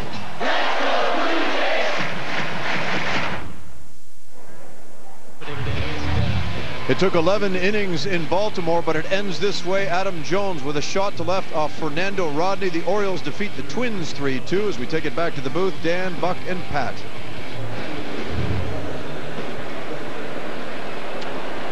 Jamie, thank you. Well, the Twins with very high hopes coming into the season. Fernando Rodney, their 41-year-old closer, but he gives it up here on opening day. Another one of the newcomers to the Blue Jays, another veteran right-hander. Here's Tyler Clippard. Spent some time with the Yankees, the White Sox, and Houston last season in 67 games. He's been around for a long time. Started his career with the Yankees. There are numbers last year, 2017. His pitch usage last year, fastball about 40% of the time, changeup, slider, and a split last season. Change-up, a big part of his arsenal. Brett Gardner leads it off. Homered his last time up. So Gardner, Judge, and Stanton coming up here in the top of the ninth with the Yankees leading 5-1.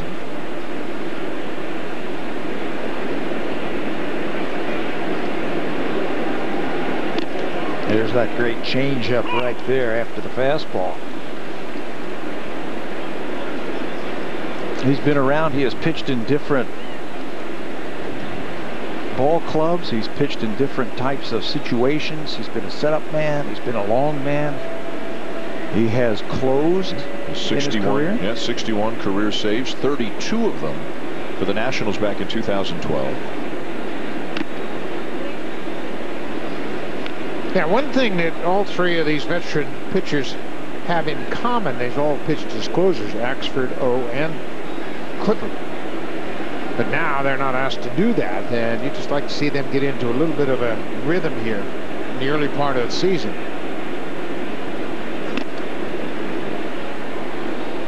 Just like every other pitcher, fastball command is very important for Tyler Clippard, and you have to throw enough fastballs in the strike zone to set up that very effective changeup.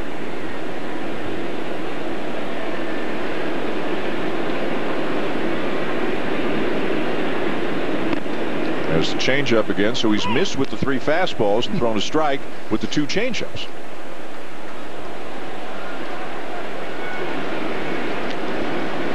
And the big fellas are coming up. Judge on deck and Stanton behind him. They've both had good days.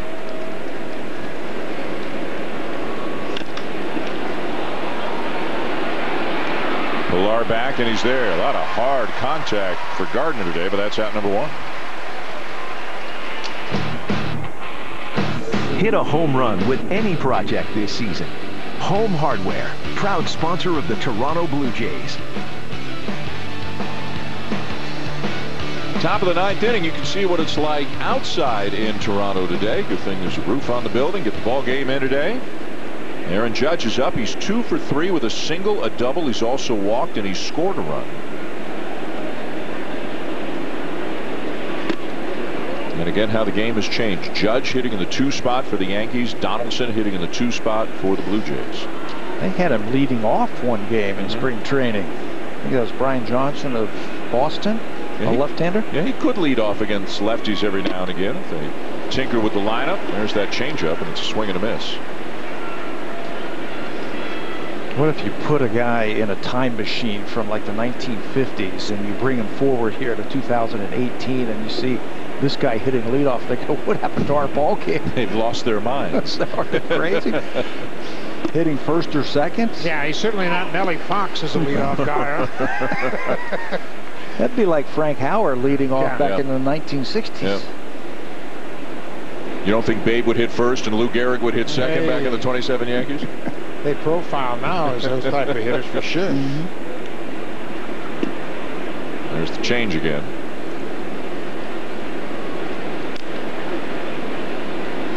Jay Happ went 4 2/3, gave up 3 runs, 2 earned on 4 hits, walked 1, struck out 5. John Axford gave up a run on a couple of hits in a 1/3 of an inning. Aaron Loop a scoreless inning. Danny Barnes gave up a Brett Gardner home run in his inning of work. Son Juan O a scoreless inning, and now Clippard here in the 9th.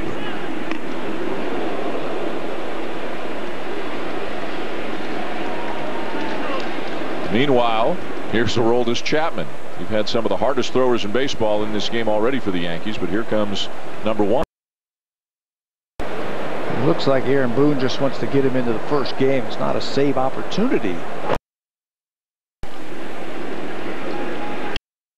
Remember, the Yankees have had 2 days off. They came here Monday after their game in Atlanta, and then they had an off day on Tuesday. Worked out yesterday, so I'm sure Boone doesn't want Chapman sitting around the situation. She wants him up. He's going to come into the game. And a fastball right down the middle. Looks like Judge is sitting on the changeup, and he gets a fastball for strike 3. You know, tough to do that with 2 strikes against a veteran like Clippard who's been around. I think he read the bat of Judge. He and Russell said, this guy's waiting for a changeup, so let's throw one right down the middle. And he's rewarded with a strikeout. You start reading bats, the way that he swings, and the way that you can tell what he's looking for. Breaking ball in for a strike to Stanton. Homered in the first, flied out in the fifth, and then struck out in the seventh. You knew there were just really a handful at best of teams capable of making a trade for Stanton, given the size of the contract. The Yankees are taking on 10 years, and the Marlins are paying a little bit of the contract, but the Yankees are still paying $265 million years. Marlins are picking up about $30 million. I mean, how many teams could even get into trade talks with that? They had a lot of money. Yankees this past year, yes, which helped even things out. They're under the cap. They are not the highest spending team in baseball, and they haven't been for about 4 years now. I think they're seventh now at the start of this year. But you know, Stanton had a no trade clause, so he had to prove anything. So the Yankees are really one of the only teams he would consider. There was a lot of thought he was going to go back to California. You heard the Cardinals come up a little bit. You heard the Giants come. The one thing about Stanton is he wants, and certainly given the makeup of the Yankees the way they stand right now, he's in a pretty good spot. 2-2. That home run he hit in the first inning, 117 miles exit velocity. Hardest hit ball here.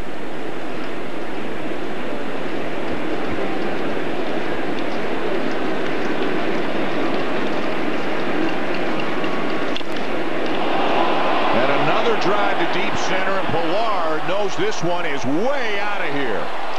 Second home run of the game for Stanton, settling in quite nicely with his new team, and it's 6-1 Yankees. Well, that's how you do it. Welcome to New York, Giancarlo. 4 RBIs, 3 hits, 3 extra base hits today. That was one of those no-doubters to center field. His second 2-home run game of his career here at Rogers Center. And he's a powerful man, and when he gets a pitch, boy, it's very difficult for him to miss it. He can hit him out anywhere. That one is a little more dead center. And he's got a short stroke for a power hitter. It doesn't take him long to get to that pitch. And again, he hit 59 last year to lead the major leagues. Go down and get it. Again, his home run went to right field into the second deck. This one to center field with a shade towards right field into the flight deck. Sanchez pops one up. And Russell Martin there to make the catch to end the top half of the ninth. Clipper, though frustrated, surrendering a home run to maybe the best home run hitter of the game. Giancarlo Stanton is second of the game. 6-1 Yankees to win the bottom half.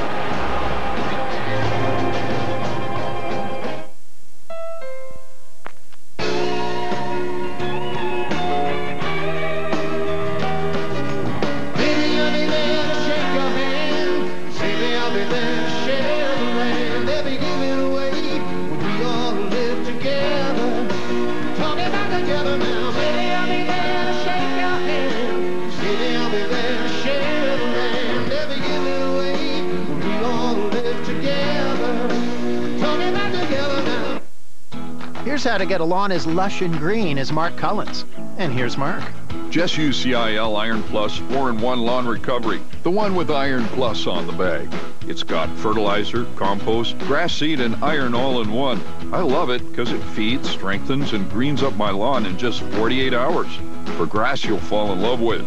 CIL Iron Plus 4-in-1 Lawn Recovery, a part of the Iron Plus family. Only $39.97 and only at Home Hardware and Building Centers.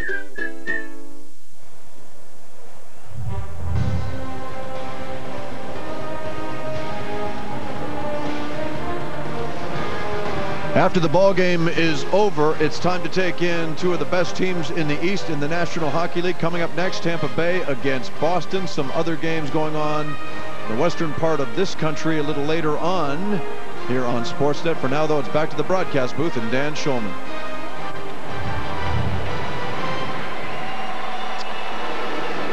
Hi, Jamie, thank you. Along with Buck Martinez, Pat Tabler. What a debut for the Yankees for Giancarlo Stanton. 3 hits, 2 homers, and a double. He's driven in 4 runs, and you don't get Stanton strong by accident. This is from Men's Health magazine this month. He's putting some work in. He's a big man that works hard, and many of the coaches and players for the Yankees told me on the final Saturday of spring training, nobody outworks Giancarlo Stanton. And you can see by that picture that that is true. A terrific worker, and you know what? You think about his contract and his status, but he's still the hardest working guy on the team. That says a lot about his character. The coaches told me that yesterday. Hard working. Here's another guy who works hard, and it's Aroldis Chapman. He was up and now getting into the ball game. The hardest thrower. Justin Smoke, first pitch swinging, lines one to deep right, but back to make the catch is Judge. 1 down. I thought maybe they superimposed his face on my body. That they got that picture. Okay. Yeah. I didn't have that thought. No, that's not what I thought. Man, hold up. Steve Pearce will come up to bat for Curtis Granderson.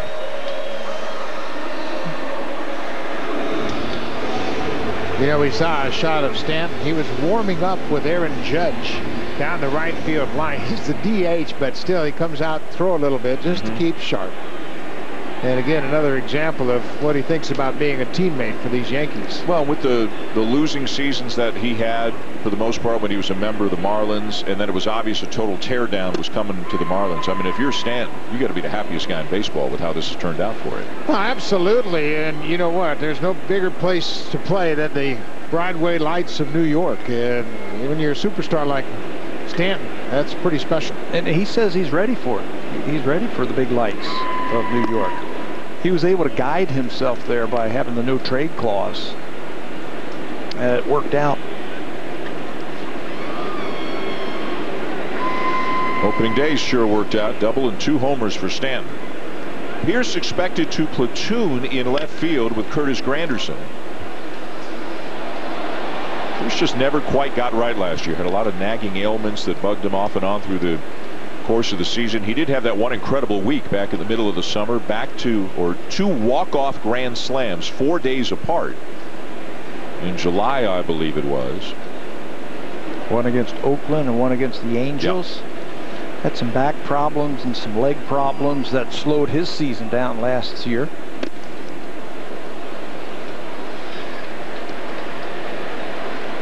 So the outfield for the Blue Jays heading into the season, the way it looks, Grichuk in right, Pilar in center, and then Granderson and Pierce platooning in left. Pierce actually had better numbers against right-handed pitching last year than he did against lefties.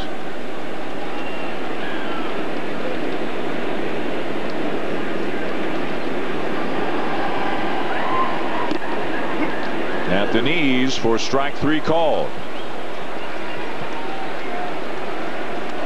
Yankees have 11 strikeouts this afternoon against the Blue Jays, and this is just a good old hard fastball, 4-seam fastball. Freezes Steve Pearce. He thought it might have been low, but Chapman gets his first strikeout. He gets some carry on that low fastball too. As a hitter, you think it's going to be low because it's going to eventually just fall out of the strike zone, but he got some carry at 99 miles an hour.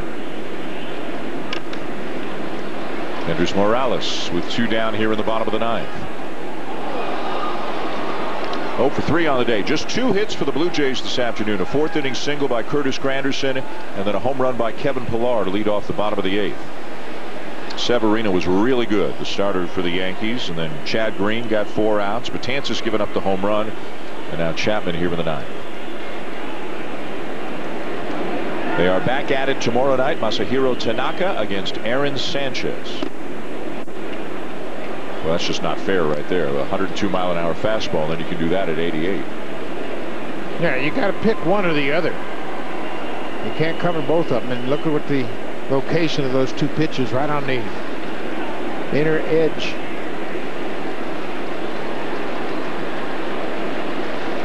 No 2. What did that hit? Did that hit? I don't think that was a foul ball.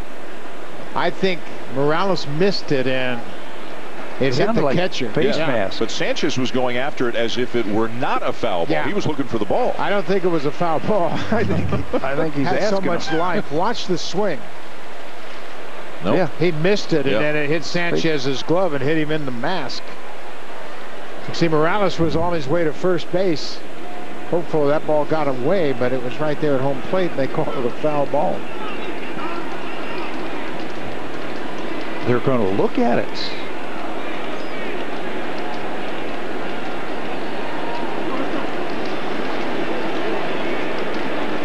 Not a reviewable play, right? You cannot review if a ball is a foul ball. Tipped.